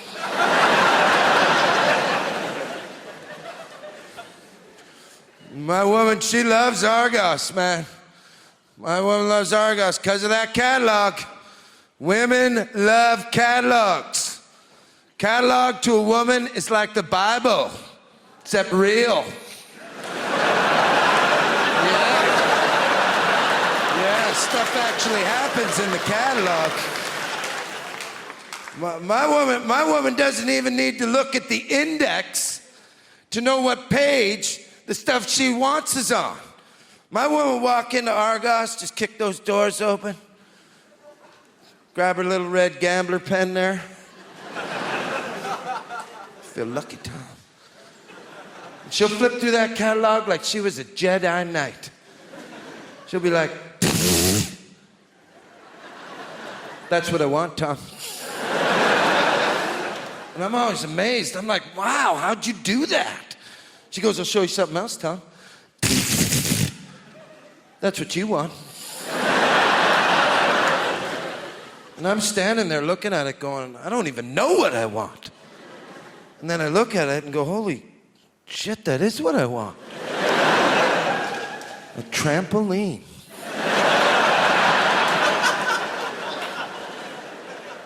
Yeah, because I didn't want a trampoline for $129.95, but for $79.95, I needed a trampoline. I'm gonna tell you something, you can't just buy no trampoline. You gotta get all your trampoline trimmings. Huh? Gotta get that safety cage in case you don't know how to bounce up and down.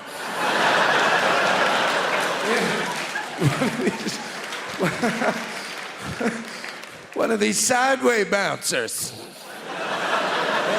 Turns out I'm a sideway bouncer. I was bouncing from side to side. I smashed my head against that safety bar, and I'm bleeding in the safety cage. And thank God that safety bar was there to stop me from landing on that soft grass.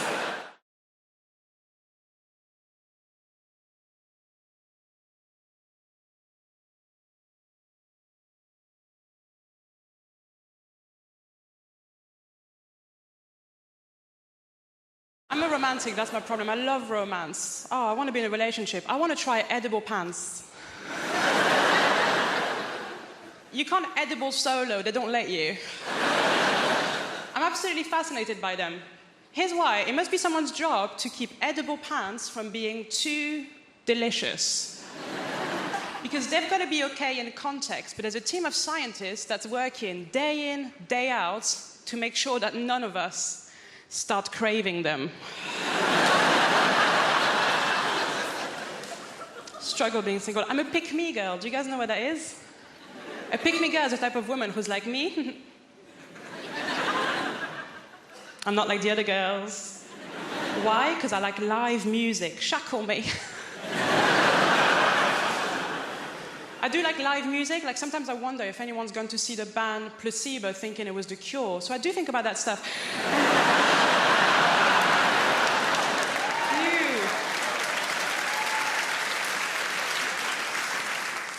Love live music. I went to see ABBA Voyage. Have you guys seen it? ABBA Voyage, if you haven't seen it, it's incredible. It's ABBA. They've got holograms now. But just before going into ABBA Voyage, I found out a little bit of industry gossip, and I'm going to share it with you because I was pissed off. ABBA, the band, they're not even dead.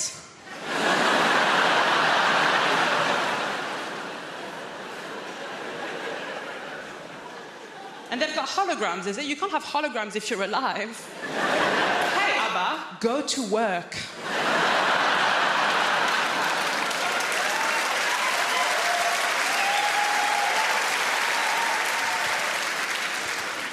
it's amazing. From start to finish, it's them at their best. They were 28 years old when they recorded it. Start to finish, them at their best. A bit like this. So, ABBA Voyage. At the end of ABBA Voyage, sometimes the real ABBA, they come out. But the problem is that at this point in your life, you've only known them as hot 28-year-olds. So when 76-year-old ABBA comes out, it doesn't look good. It doesn't look like them. It looks like their parents have come to pick them up.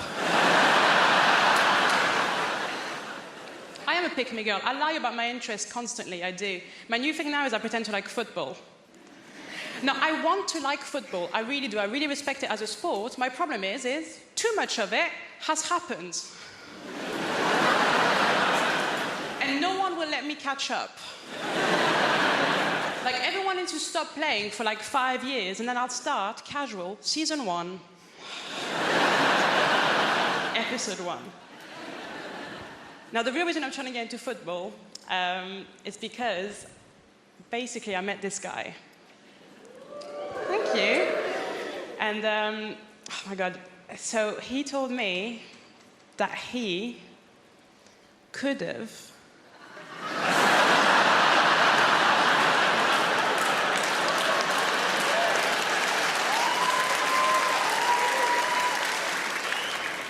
Do you guys know him? That's weird. He does have a lot of friends.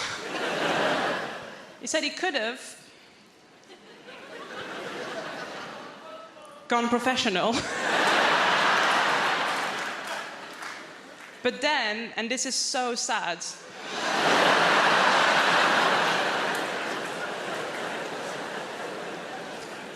just before the trials,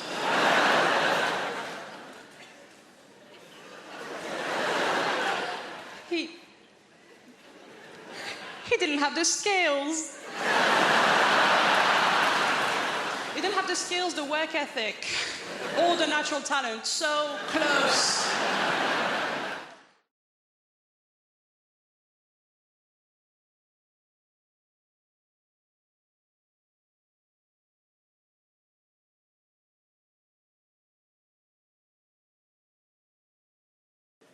If I'm totally honest with you, though, I think Christmas comes around a little bit too quick, you know?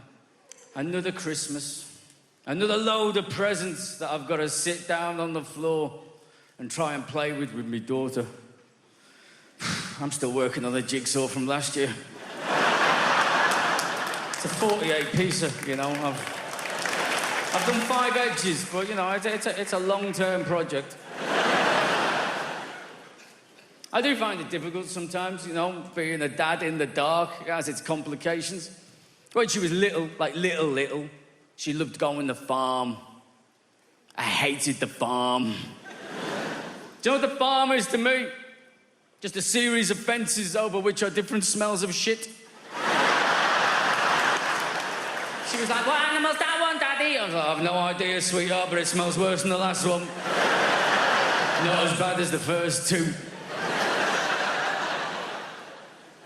Then she turned like 4. She loved going down the park and kicking a ball around. I couldn't commit myself without destroying people's picnics. She was big into hide and seek for a while.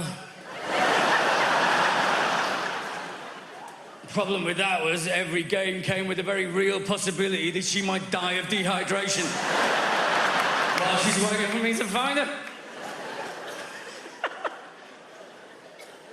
I mean, we did play it. We live in a 2-bedroom flat. We've got this big, vast communal garden out the back. You know, I remember us playing it out there. She was 4, playing it outside, just putting a little show on for the neighbours. She ran off to hide because she hadn't yet realised that she didn't actually need to hide. She just needed to be quiet, really, didn't she? I mean, she could have just stayed there. But she ran off to hide. And it wasn't a quiet hide, it was a giggly hide. The game was I had to follow the giggling till I found the giggling behind a tree, and then I had to chase the giggling back to where we started from. And then she'd say, OK, Daddy, your turn to hide now, Daddy. I said, well, I can't, can I, sweetheart? Because I can't see where I'm going to go and hide, because I can't see where to hide, so I can't hide, can I? said, that's okay, Daddy. I'll show you where to hide. You can hide where I hid. And she took me hand at the age of 4 years old, and she guided me across this big, vast communal garden over to the tree where she'd been hiding. And just as we were approaching the tree, she walked me straight into this bird table. Stuck in the ground, came up to about here. I've lived in that flat for 10 years. I've no bloody clue how long that bird table's been there for. It knocked the wind out of me. I took a few steps backwards. Without batting an eyelid, she just took me hand.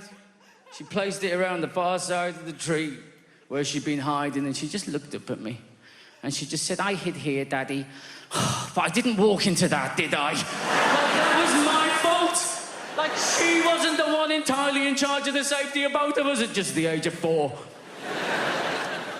But then she turned 5, and all of a sudden it was all about the art and the drawing and the colouring in. Daddy, come and draw with me, Daddy. I mean, on a brighter note, it's a lot safer than hide and seek. Just constant, no, Daddy, come and draw with me, Daddy. I think the bottom line is what she's realised is that my shit makes her shit look better.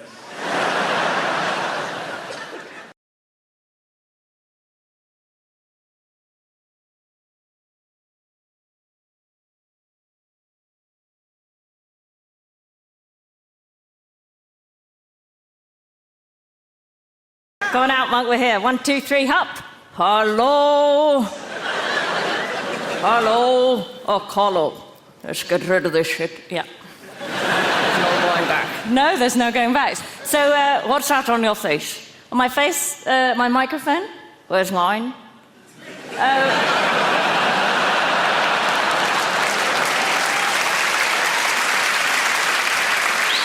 You haven't got one, monkey. Well, that screws up the illusion. So, what are you going to do? I don't know, do you want to tell some jokes? Why did the monkey cross the road? Because he saw you standing behind him, rolling up your sleeve. That's horrible. I'm sorry about that. I want freedom from you. Really? Yeah, I hate this vicarious life. I don't even have my own problems, I have yours. I can't sleep at night, I'm so worried about your mortgage. I'm sorry, I want freedom. I have of late, but wherefore I know not, lost all my mirth. Forgone all custom of exercise, indeed, it goes so heavily with my disposition. What's this? Oh, I don't know, just some shit I wrote when I was locked in a room with a typewriter.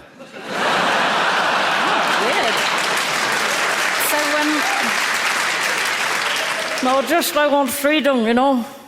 I want to be like you. Hoo-hoo. And I think you need to go kung-ho. Stop expressing yourself through a third monkey. It's weird. So what do you suggest? I suggest you let me control you. Just follow my instructions. Right, so what do I do? Get the bag. Okay. Here it is. Now what? Get in the bag. Bag. Okay, put me in the bag. They'll miss you. It's okay, I'll still be here. Because she's shit without me. What do I do now? Put me in now. Take your hand out of me. Okay. Oh, sweet Jesus, it feels nice and nasty at the same time. Okay. All right, my hand's out now. What do I do? Take your hand out the bag. Oh, I don't want to. Go on. Force yourself. Don't you like me naked? No. It's very disturbing, but it's very deconstructive. But I miss the monkey. I am the monkey, a schizophrenic bitch. What do I do? Talk to the hand. Don't want to. Put the bag down. Oh, I feel very exposed. I don't know about... What are you doing? I can't tell my arse from your elbow. I don't know if I can continue with this. It's doing my head in. Okay, then put this hand down by your side. But I'm still here. Where are you now? I'm in your mind. All right, monkey, the laughter's got a bit uneasy. It's okay, you'll still get paid. trouble. Are you ready for the final step? I'm not sure. What's the final step? I'm going to get on your face. Okay, Monkey, I don't like the sound of that. Stay where you are. Here I come. No, stay where you are. Here I come, here I come, here I am. Oh, at last I'm in the stupid cow. You're all a bit freaked out now, aren't you? It's quite a sweet voice on a little monkey, but with tits it's bloody sinister. Thank you very much, that was Monkey. Here at the sink, right? And I've put a little thing here, it's like a bean tin, but it's got holes in it. So you put the cutlery in there, and it's all together then, you're not chasing it round, and the water comes out of the holes, so you just take it away, right? I watch them washing up, reach past this thing, they can see it, it's there. They would have to be blind in this eye and looking that way not to be able to see it. They travel the extra distance to lay the cutlery flat on the side. And I mean all the cutlery, including teaspoons, and not that way round.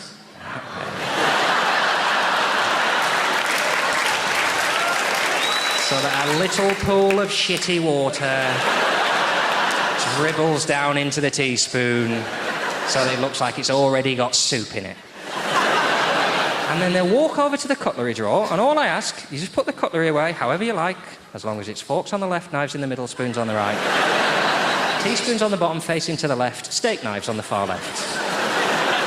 You can't fit the steak knives in the ordinary knife rack, they're too long. It's just they have to go in there. Lovely, sexy steak knives they are. Sexy jet black handle and a long serrated knife. They'll be putting it away, and they'll put some away, right? They go, oh yeah, they're going there, don't they? And then they just think, oh, bored of this. Doing it right. I'm going to put this one in the knife rack. And then I'm going to take the paring knife, and I'm going to put the paring knife in there as if they look anything alike. Fat, horrible grey handle on the paring knife. No serration on the blade. Little fat, stubby blade. And I think, how have you done that? But the only consolation I get is it's okay, because that's the one I'm going to kill them with.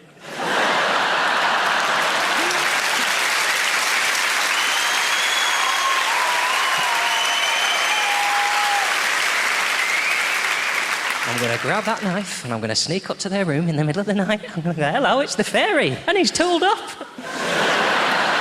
I'm going to stab you now with this steak knife. You know, that's actually a paring knife. So you do know the difference!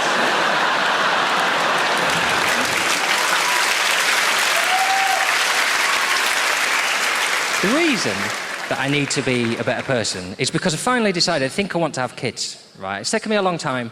And what turned me was a really tiny thing. I watched a woman near where I live pushing a pram with two sort of toddler-aged children in. And all I heard her say as she walked past, she went, well, cars aren't allowed to turn right all the time. Sometimes they have to go straight on.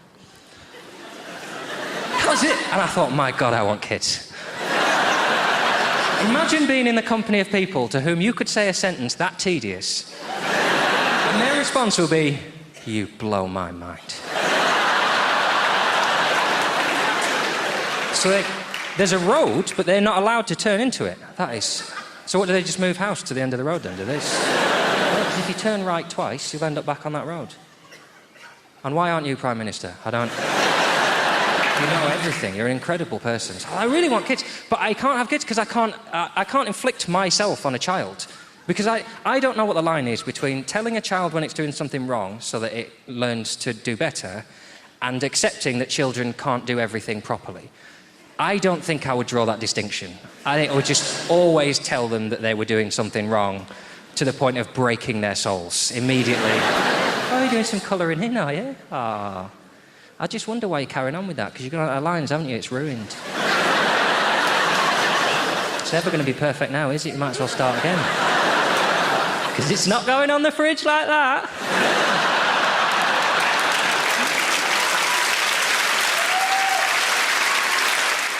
My eldest daughter bought a boy ointment recently for the first time, and I think it's quite safe to say that I reacted rather badly to this incident when it took place. She brought the individual in question into the house that I paid for with money I earned. Right, Dad, this is Billy. Yeah, Billy. Right, nice, yeah. Okay, yeah, Billy. Sweet, I'll go and put the kettle on. Daddy's going to talk to Billy.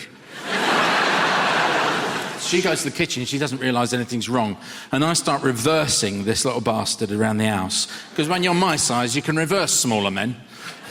They just back off you like that.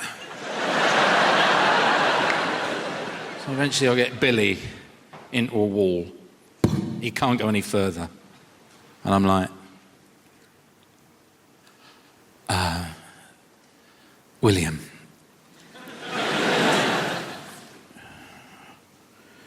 If you as much as touch her,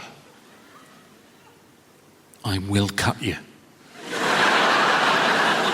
At which point, young Billy started crying.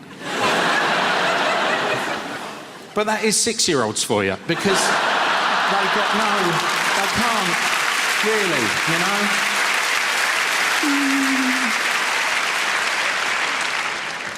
That was the joke. This is the true version of events. How can I start this? Okay. So, the other day, my wife and I had a meeting that I did not know was a meeting. I got in, and there was tea, and there was biscuits. And I thought, brilliant. And I sat down, and I'm drinking, oh, Viscounts, I love them. Oh, didn't even take the foil off. Oh, these are, oh my, love a Viscount. And she goes, yeah, we've got to have a chat about Emily. I'm like, yeah, all right, yeah, what's going on? She goes, yeah, she's having a sleepover on Friday. And I should have pointed out earlier that this is just after my daughter turned 16. That's a very important number to bear in mind. She said, yeah, Emily's having a sleepover on Friday. I went, all right, do you want me to buy pizzas? No. Because there's only one person coming. Oh, right. Right, shall I just buy one pizza? Stop talking about pizza.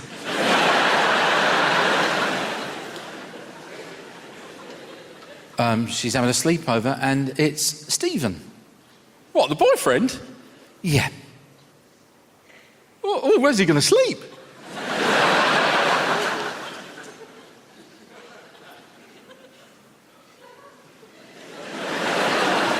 In Emily's room. Where's she going to sleep? I don't know how you guys got here tonight. I squatted down, put my head between my knees, and fell forward. That's how I roll.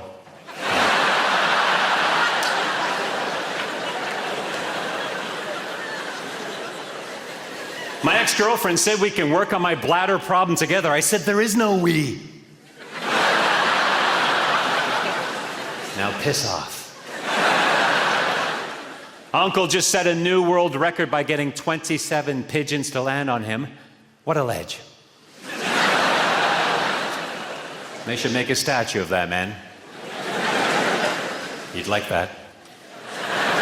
Does my wife think I'm a control freak? I haven't decided yet. She used to hate that joke. And now she loves it.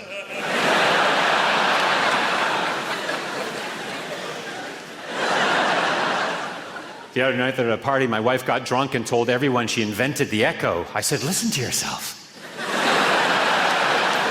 Self.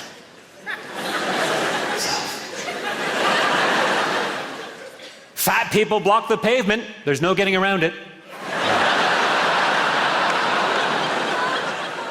Ever take a shit so big you needed a midwife?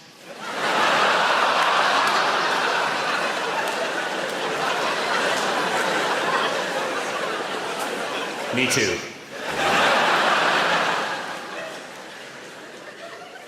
Unfortunately, the blueprint to my honey farm was destroyed. I have no plan B. In some circles, I'm considered the inventor of the hula hoop. People who reinforce their own country's negative stereotypes. What's that all about? Hey?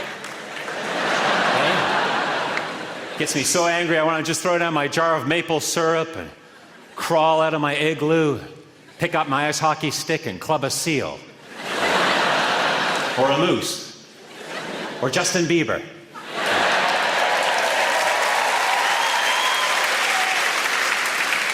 You're welcome. Canada has the fewest number of pretentious people to speak Latin than anywhere else in the world, per capita. I'm talking Saskatchewan, Manitoba, etc., etc. Vis-a-vis New Brunswick. Spartacus. I don't think Spartacus is Latin, but it gets me a couple of laughs, and that's why I'm here. People say I have the legs of a dancer, but until they find the rest of the body, the cops got nothing on me, man. Someone recently called me a shameless self-promoter. Me, Stuart Francis. .com. I've been described as being dismissive and having a limited vocabulary.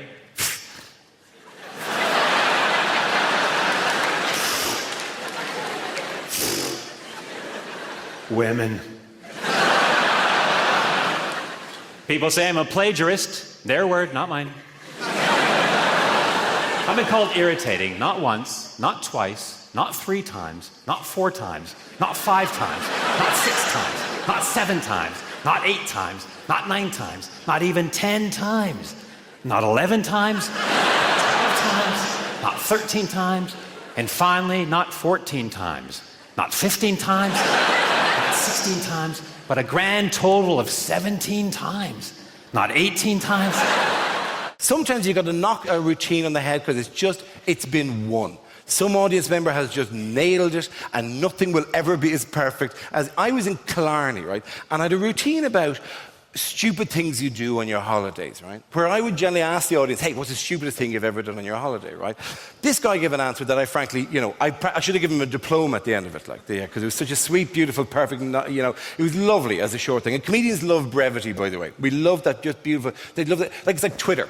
I love Twitter, mainly because it's allowed up to 40,000 people to contact me directly and tell me I look like Gru from Despicable Me. And I've been amazing. We love a bit of brevity, right? So I'm chatting to this audience. And look, tell you, I'll give an example. I would ask the audience, what is the stupidest thing you've ever done on your holidays? Just throw out the first line of it. Stupidest thing you've ever done on your holidays. Lost your passport. Brilliant. First example of it. Lost your passport. Standard kind of answer. Give me another one. Had sex with a man.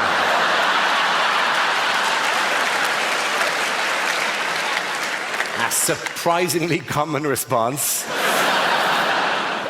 And if you're gay, actually not that weird at all. It's great. So lost the passport, has sex with a man. Give me one more for the hell of it. Bit by a donkey. That's very much the stupidest thing that donkey did, rather than you, if the truth be told, right? So lost a passport, has sex by a man, bitten by a donkey. It's a hell of a night out, right? It's a fantastic single evening. If you could roll that into one story, you were in the game here, right? That is fantastic. They're all good answers, right? But they could have happened anywhere, right? With respect, you could have lost your passport at home, you could have a sex with a man anywhere you want. It's on your phone, Grindr, check it out, right there.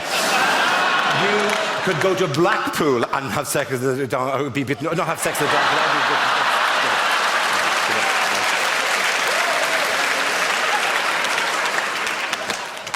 Don't go to Blackpool and have sex with a donkey, right? Of all the things if you take anything away from tonight's show, let it not be that, oh yeah, Blackpool, oh, you can ride the donkeys. For nothing, it's fantastic. It's out of season, they're not getting much work. No. You just got to go with this stuff when it happens, right? No, they're all fine things, they're grand stuff. I walked out in Killarney and I said, what is the stupidest thing you've ever done on your holidays? And a man in the front row just raised his hand and went, I kicked an armadillo.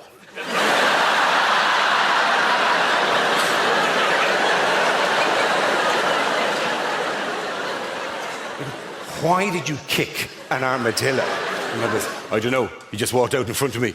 I don't know what to do. He was on a nature trek.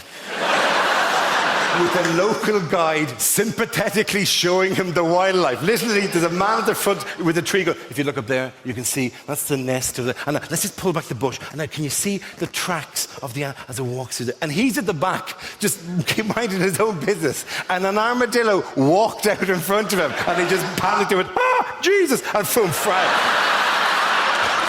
hoofed it. Properly caught it with the instep. Fum, fam, right? Lifted it over a tree. inverted the armadillo, right? Now, I have no idea what I find more delicious about story, right? The face of the tour guide going, "Don't kick the wildlife." Was that not obvious in the general tone of what we're doing here today? Or the armadillo going, "This is a bad day for it."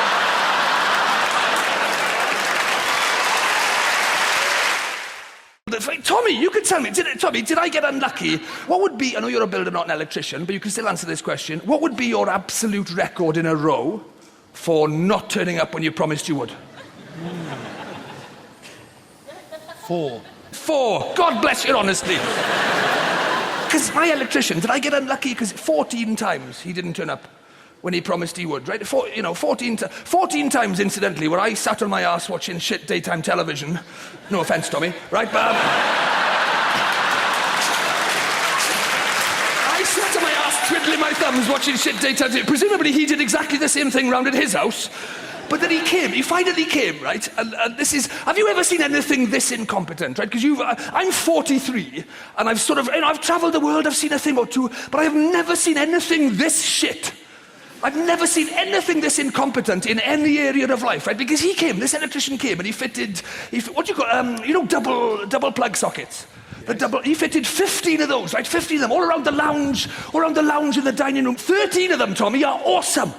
Awesome, some of the finest plug sockets you'll ever see in your life. Beautiful pieces of work. 2 of them, however, are upside pissing down, right? How is that even possible? How have you ever seen? I've never seen an upside down plug. Literally, the switches at the top, you push it in. Half the light switches are on the wrong way round as well, right? But I thought I can live with that. I was going to complain about that until I saw the plug sockets. I'll leave it go, right? Because it's not the end of the world. Some of them are on when they're up, some of them are on when they're down, or whatever. It's a bit inconvenient, but they all still work until you come to change a light bulb, and then it's Russian roulette, frankly, right? I let it go. I let the light switches go. We've all seen that before, right? But I've never seen upside-down sockets, so I rang him, right? And the conversation I had with my electrician is in my anger management diary, right? This is the conversation with my electrician because he's put 2 plug sockets upside down in our lounge. I rang him, right? I rang him. I said, "Oh, this is a bit awkward, but you seem to have fitted 2 of the plug sockets upside down." Do you know what he said, Tommy? "Are you sure?" So I think so. Yeah, I'm pretty sure. I mean, let me just check. Oh, hang on, my girlfriend's just come in. Her head seems to be roughly the same height as mine. Her eyes are above her mouth, and when we drop things, they fall towards our feet. We seem to be the right way up, mate. This is a genuine question from my electrician, Tommy. A genuine question. Would you prefer them all the same way up, would you? I think I would. I'm sorry, I'm old school. What can I say? I can't help it. And he's always on the front foot. He's one of those people, he'll never take a criticism, this guy, right? Because he's like, "What do you want me to do about it?" He's on the phone. "What do you expect me to do about it?" I said, "Well, it seems to me you've got 2 choices, right? One involves you popping back to the house and turning the 2 sockets round, right? And the other one involves you trying to persuade the entire world to start living upside down, doesn't it?" But I should point out, if you do decide to go down that second route, it could actually involve a lot more work for you in the long run, right? Because once you've travelled the world spreading the topsy-turvy gospel according to St. Pissing Nutjob the Inverted, right? You'll have to bounce back here on your head and redo the 13 sockets you put on the right way round in the first place.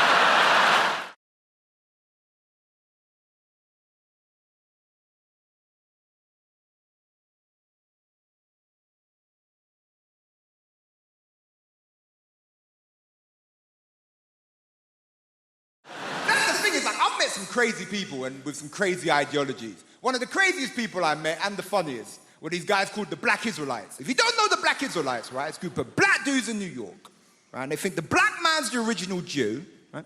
They think the white man's the devil. I mean, look, they have a point, right? And they think Jesus, right, is coming back to put white people in slavery, right? Which, look, I think is messed up. Because I think white people would make terrible slaves. Do you know what I'm saying? You whip them once, they run to the manager. You try and give them bread and water. Is it gluten-free? No. It's not gluten-free. I know some old white woman making my dinner and stuff like, "Margaret, if you make me another shepherd's pie, I'm going to sell your ass." The sandwich porch. Start selling people. I don't know. I get called a lot of stuff now.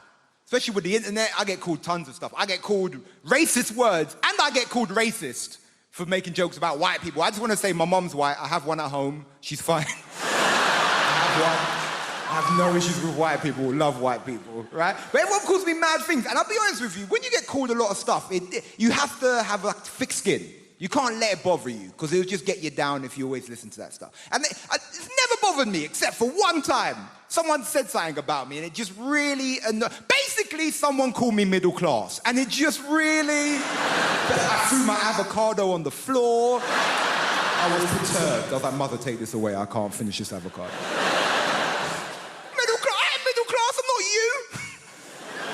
I'm from Ilford, man. If you don't know Ilford, it's in between East London. Don't you cheer Ilford, goddammit. Ilford is horrible. It's in between East London and hell. That's where Ilford is.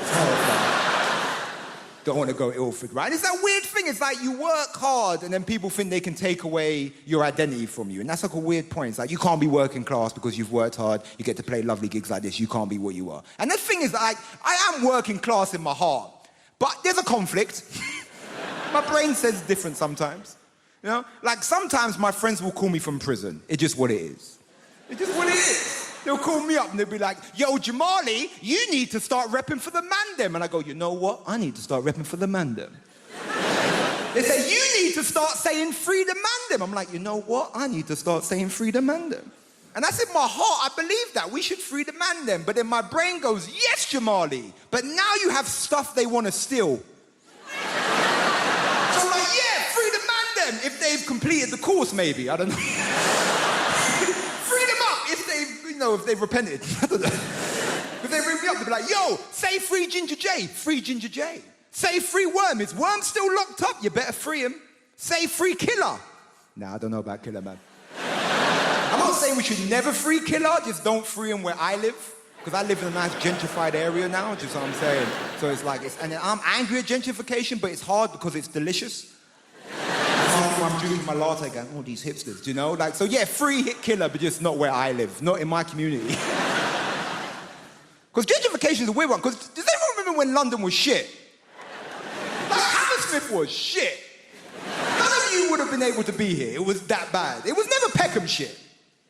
Peckham was shit. I go as far as Bethnal Green and look at Peckham through a telescope. That's as far as I go. But gentrification is a weird one, because can we disagree that you see, like, middle-class hipsters that moved to the ghetto pre-gentrification are some of the most bravest people in the world? Only a hipster can go to the hood and go, no, I see potential. Seriously. We're here to talk about relationships. Let's crack straight on with the first slide. Making... don't laugh at that. That's not meant to be funny, please. Let's not have another Folkestone on our hands, please. Making divorce work. Now, given that it is a rocky ride, an emotional roller coaster, I start off with a joke, ladies and gentlemen, just to loosen us up. Here it is. If you're going to get divorced, you have to be like the man in the toll booth. Why is that, Keith? Well, you have to be willing to accept, this is the joke, change. It's a zinger. When you divorce, there is sweeping change. Change is right across your life, in every area. One of the first things to change is the locks. You may come... Please don't laugh at that, please. You may come home one day and find that your key no longer fits your wife's lock. Another man's key is fitting your wife's lock. And stop that! Stop it! Stop! I'm stamping on that. Riaz, with a Z, please. Stop it. It's not that sort of a show. Well, I mean, it's not a show, is it? It's a talk. But it's not smutty. So you may come home and find that your key no longer fits the lock. Good? Yes, it can. And it can be very difficult to tell why a relationship is going to go wrong. Why is that? Well, I think it's because at the beginning of any relationship, when two people get together, there's always a sense of what? Hammersmith, at the beginning of a relationship, a sense of... Pardon? Worry? No. Anyone else? At the beginning of a relationship, a sense of? Foreboding. Foreboding is the wrong answer. Lust. Lust. No, no, no. Uncertainty. There's always a sense of uncertainty. A feeling of will they, won't they? And there's no way of... Please, Hammersmith, take it seriously. We're talking about emotions. A sense of will they, won't they? And there's no... Hammersmith, I will walk off the stage, please.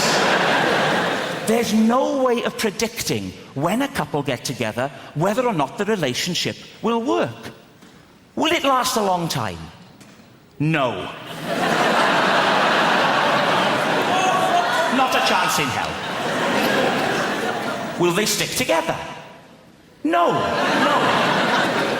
Will the marriage endure? Yes. Yes. Lee and Leslie. Now, Lee and Leslie are a lesson to us all. They've made a marriage work. So why is it then that when they can make a marriage work, so many others can't? Paul Simon said, there are 50 ways to leave your lover. 1.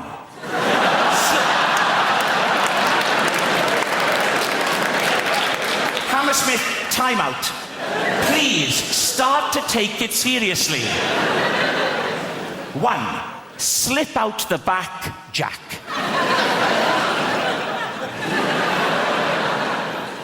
2. Make a new plan, Stan. And 48 others.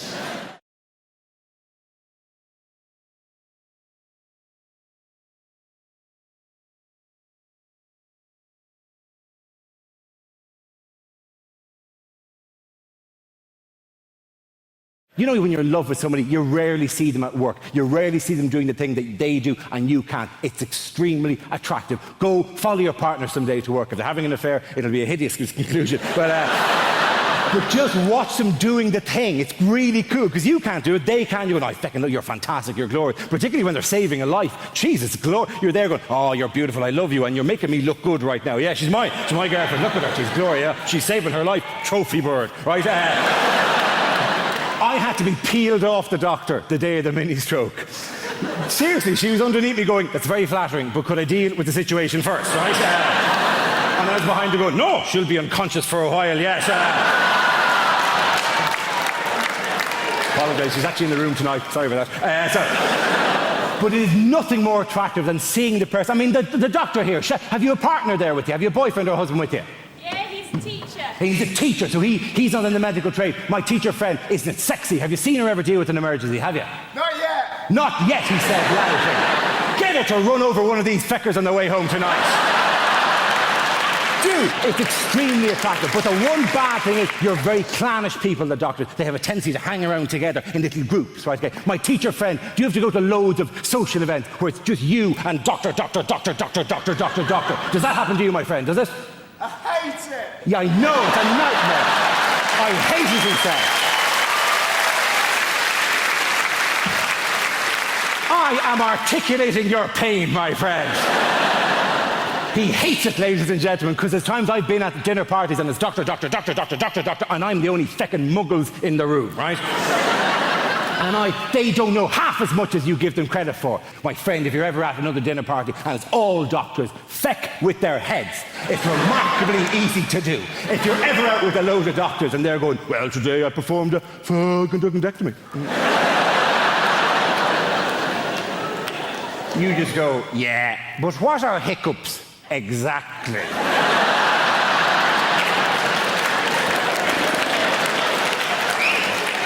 There's many competing theories at the moment. And then you go, why, if you stay in bed longer, do you feel more tired? It's not my speciality, that particular field. Does time heal all wounds? Who the fuck invited you to this dinner party anyway? What are the oil of Olay 7 signs of Asia?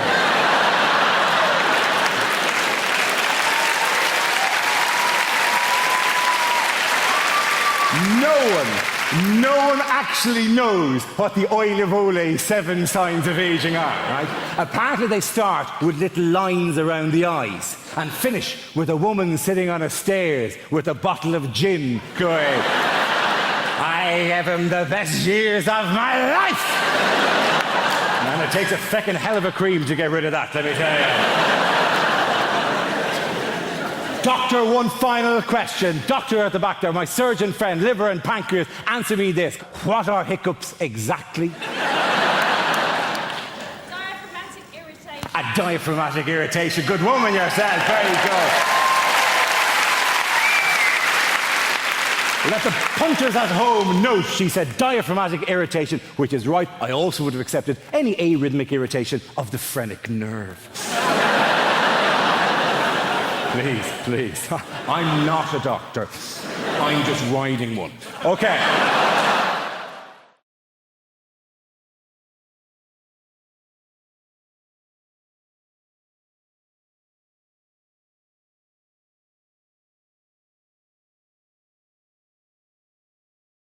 So I'm a single mum, right? And whatever people say, it is different than being a single dad. Because women see single dads and go, oh, he's so good with his kids. Isn't he coping wonderfully? Oh, he's so good with his children. I must have sex with him now. Whereas men see single mums and they go, run him out, baggage! I went on a date with a guy that called my little boy baggage. He's 3. He's not baggage. He's hand luggage. He just fits in the overhead lockers. It's kind of perfect. Recently, my brother said, look, Shap, you've been separated for ages now. You really need to find yourself a new fella. Why don't you go on the internet? Because my brother found his girlfriend on the internet. I think it was eBay. So I joined an internet website, and to my surprise, right, on the online form that you had to fill in, one of the things you had to tick to see who you wanted was racial preference, and it said white, Caucasian, 3 boxes, not important, decidedly important, absolutely crucial. And I thought that's a little bit weird, because your photo's up there in the first place, so you can just be racist in private. You know, why hurt anyone's feelings, right? So I want to show you this. I wrote an email to the administrator of this website. I wrote him an email, basically, in a nutshell, going, what are you on, mate? And he wrote back, going, the choices we provide on our matching algorithms, I had to look that word up, nothing to do with sex, are for our users to find the perfect match. They are in no way indicative of someone being racist at all. White, Caucasian, absolutely crucial. All right, so I wrote back going, shut up, a bit more coherently than that. And then he wrote back and said, some people are more stringent than others when it comes to finding a partner. Doesn't that sound like a real dig at me?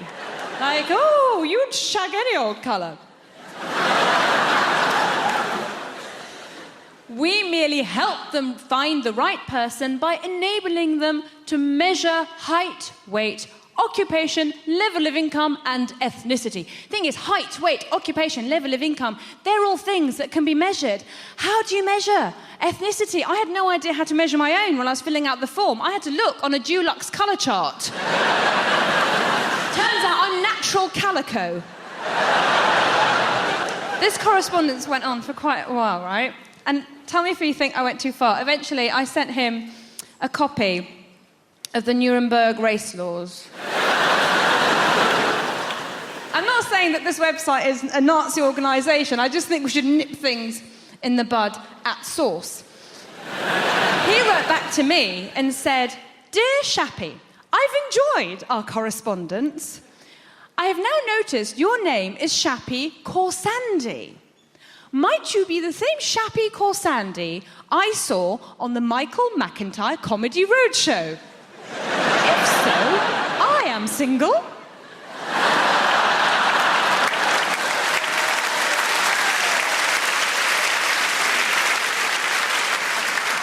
I wondered if you'd like to go for a coffee.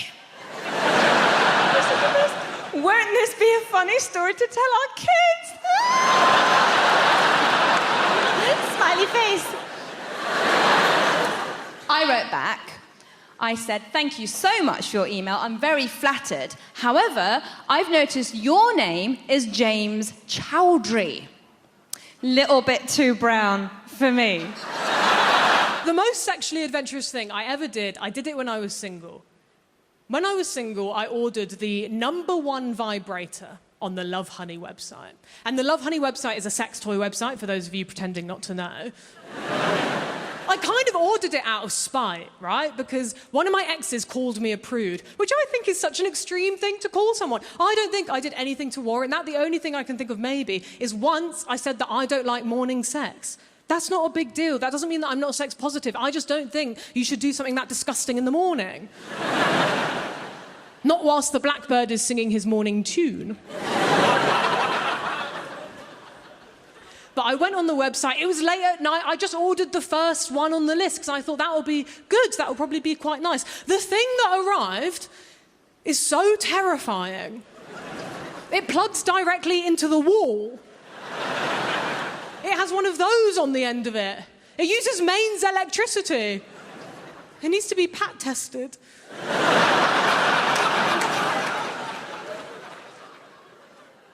I just find that so threatening, because I think what that's basically saying is, what I'm about to do to you couldn't possibly be done with a battery. I'm going to need that same stuff that powers your fridge. It's huge. It's bigger than this. It looks like a piece of farming equipment from the Industrial Revolution. But it's called a wand. There is nothing magical about it. I've never seen this type of vibrator before. All the vibrators that I've seen advertised online are very small and portable, and they're not making big claims. They're just happy to live in your bedside drawer, and they'll be there like, okay, girl, I'm here if you need me. Like, if you and your partner get like super, super drunk one night, maybe you could experiment with me for a little bit. Honestly, I might not do anything, but I might speed things along for you a little bit. Either way, no worries if not. Whereas my vibrator is just next to the bed like, do you want to meet God? Not really. It doesn't even fit in the bedside drawer. It's just curled up on the floor like a python. And after it arrived, I was like, is this the right thing? Because I checked on the website, because I thought maybe it got mixed up with like an order meant for Guantanamo Bay. It was the right thing. Not only that, I read the description for the first time. It said in the description, this is the world's most powerful vibrator. I don't think I need that. I need absolute max, a whisper on the wind. The world's most powerful vibrator. You shouldn't be able to buy that without a license. Underneath as well, it said, the vibrator will turn off automatically after 20 minutes for your safety. 21 minutes and there's a danger of death. I don't even want to share. It cost £90. So I felt like I had to try it because I spent so much money. And I don't even have a plug next to my bed. I had to get the extension cable. That felt desperate. I turned it onto the lowest setting. It had 8 settings. I turned it onto setting 1. It was so loud. I was like, there's nothing private about this experience. The neighbours are going to think I'm having a new kitchen put in. At midnight, they're going to call the council. Well, no, they're not calling anyone. They don't have any power right now. I tried it just for like 1, maybe 2 seconds, and I was like, I can smell burning. I can't use this thing. It's going to sand me down. It's going to erode. I'm going to be flat over. There'll be nothing left like Barbie. But it had 8 settings. I thought, I have to see what setting 8 does. Not on myself. I know my limits. I just turned it up to setting 8 in the sky. Fuck me. I was like, I'm going to rip a hole in the space-time continuum. American consumerism is based on just taking out late-night ads and pretending that you're mentally deficient. Just screaming at the top of your voice. Come on down to Wally's World of Mortgages. That's right, we've got mortgages. I'm crazy. The boss left with the keys. I'm by the safe. I don't even work here. We're going to give you a mortgage. Even if you never heard of the word mortgage, come on down here, we're going to give you one. Can't pay us back, won't pay us back, we don't give a shit. Even if you're a trailer park crack whore popping babies out of your womb like self-rising biscuits, come on down here now, you're a homeowner. People are nuts to take advantage of that guy. He seems nuts. It's the Ab Crunch Spectacular, whole infomercial devoted to the biggest piece of shit ever perpetrated on the public. It's the Ab Crunch Spectacular. You can have a washboard stomach in 12. Who needs a washboard stomach? You gonna play hillbilly bluegrass music right off your stomach? It's shit! Hi, I'm Chuck Norris. I used to pummel vaguely Middle Eastern-looking guys for a living. Now I'm selling this piece of shit Velcro nailed to an old ski. Flip it over, it's a canoe. Turn it inside out, it's a lady's evening dress. It's shit! You can have it by tomorrow. Of course you can, because it's a big piece of shit. That's what we do in America. We make lots of crap, but we deliver it really, really fast. Good things come to those who wait, but shit pretty much shows up right away, doesn't it? Pick up the phone. I like the Ab Crunch. Bing bong. That was fast. Wacka, wacka, wacka, wacka. I'd love to tell you things are better in America, ladies and gentlemen, but, you know, I don't really know. It's, we have a fantastic president, but most Americans just want to see his birth certificate. Show us your birth certificate, Obama. Because, you know, I know there was I watched the elections here, and I kind of watched them. I kept an eye on them. I didn't get the full brunt of it. Basically, I left the country for a while. Gordon Brown was in charge. I came back. Now, apparently, the country's being led by two gay antiques dealers. I don't know how that happened. But at least they're getting along. As Americans, let me explain it to you. There's two parties in America. You probably know this. There's Republicans and Democrats. The Republicans are called the red states. Democrats are the blue states. The blue states are generally either on the West Coast or on the Atlantic seaboard. So basically, Democrat is anyone who's seen water. So if you go to America, find a Republican and take him to the beach. And even the Republicans hate each other now. So they have a splinter group called the Teabaggers, the Tea Party, Teabaggers, whose leader, of course, is Sarah Palin, future presidential candidate, who spent 2 years governing 8,000 square miles of snow and would occasionally nip out at lunch to blow the head off a moose from 300 yards away. That's presidential material. Another woman who's moved to the forefront, running for a senator from Delaware, named Christine O'Donnell, who's running on a platform of anti-masturbation. She actually wants to make masturbation illegal. I give that law 6 minutes. Because the Bible says it's wrong. These are her exact words. Well, if my husband has figured out how to please himself, why am I in the picture? I got news for you. You're not. No man ever whacked one out of the ballpark thinking of his wife, ladies and gentlemen. You'd be thinking of anything. You'd be thinking of a 300-pound Bavarian milkmaid strapped over a barrel, or you bang her with a kayak paddle wearing a Burger King paper crown and making her call you Mr. King Big Daddy Spanky Bottom. Means you're about to shoot a ropey parabola of man jizz onto her ham hock buttocks. David Hasselhoff walks in dressed as a Luftwaffe pilot and says you've got a tax refund coming. And if that's wrong, I don't want to be right.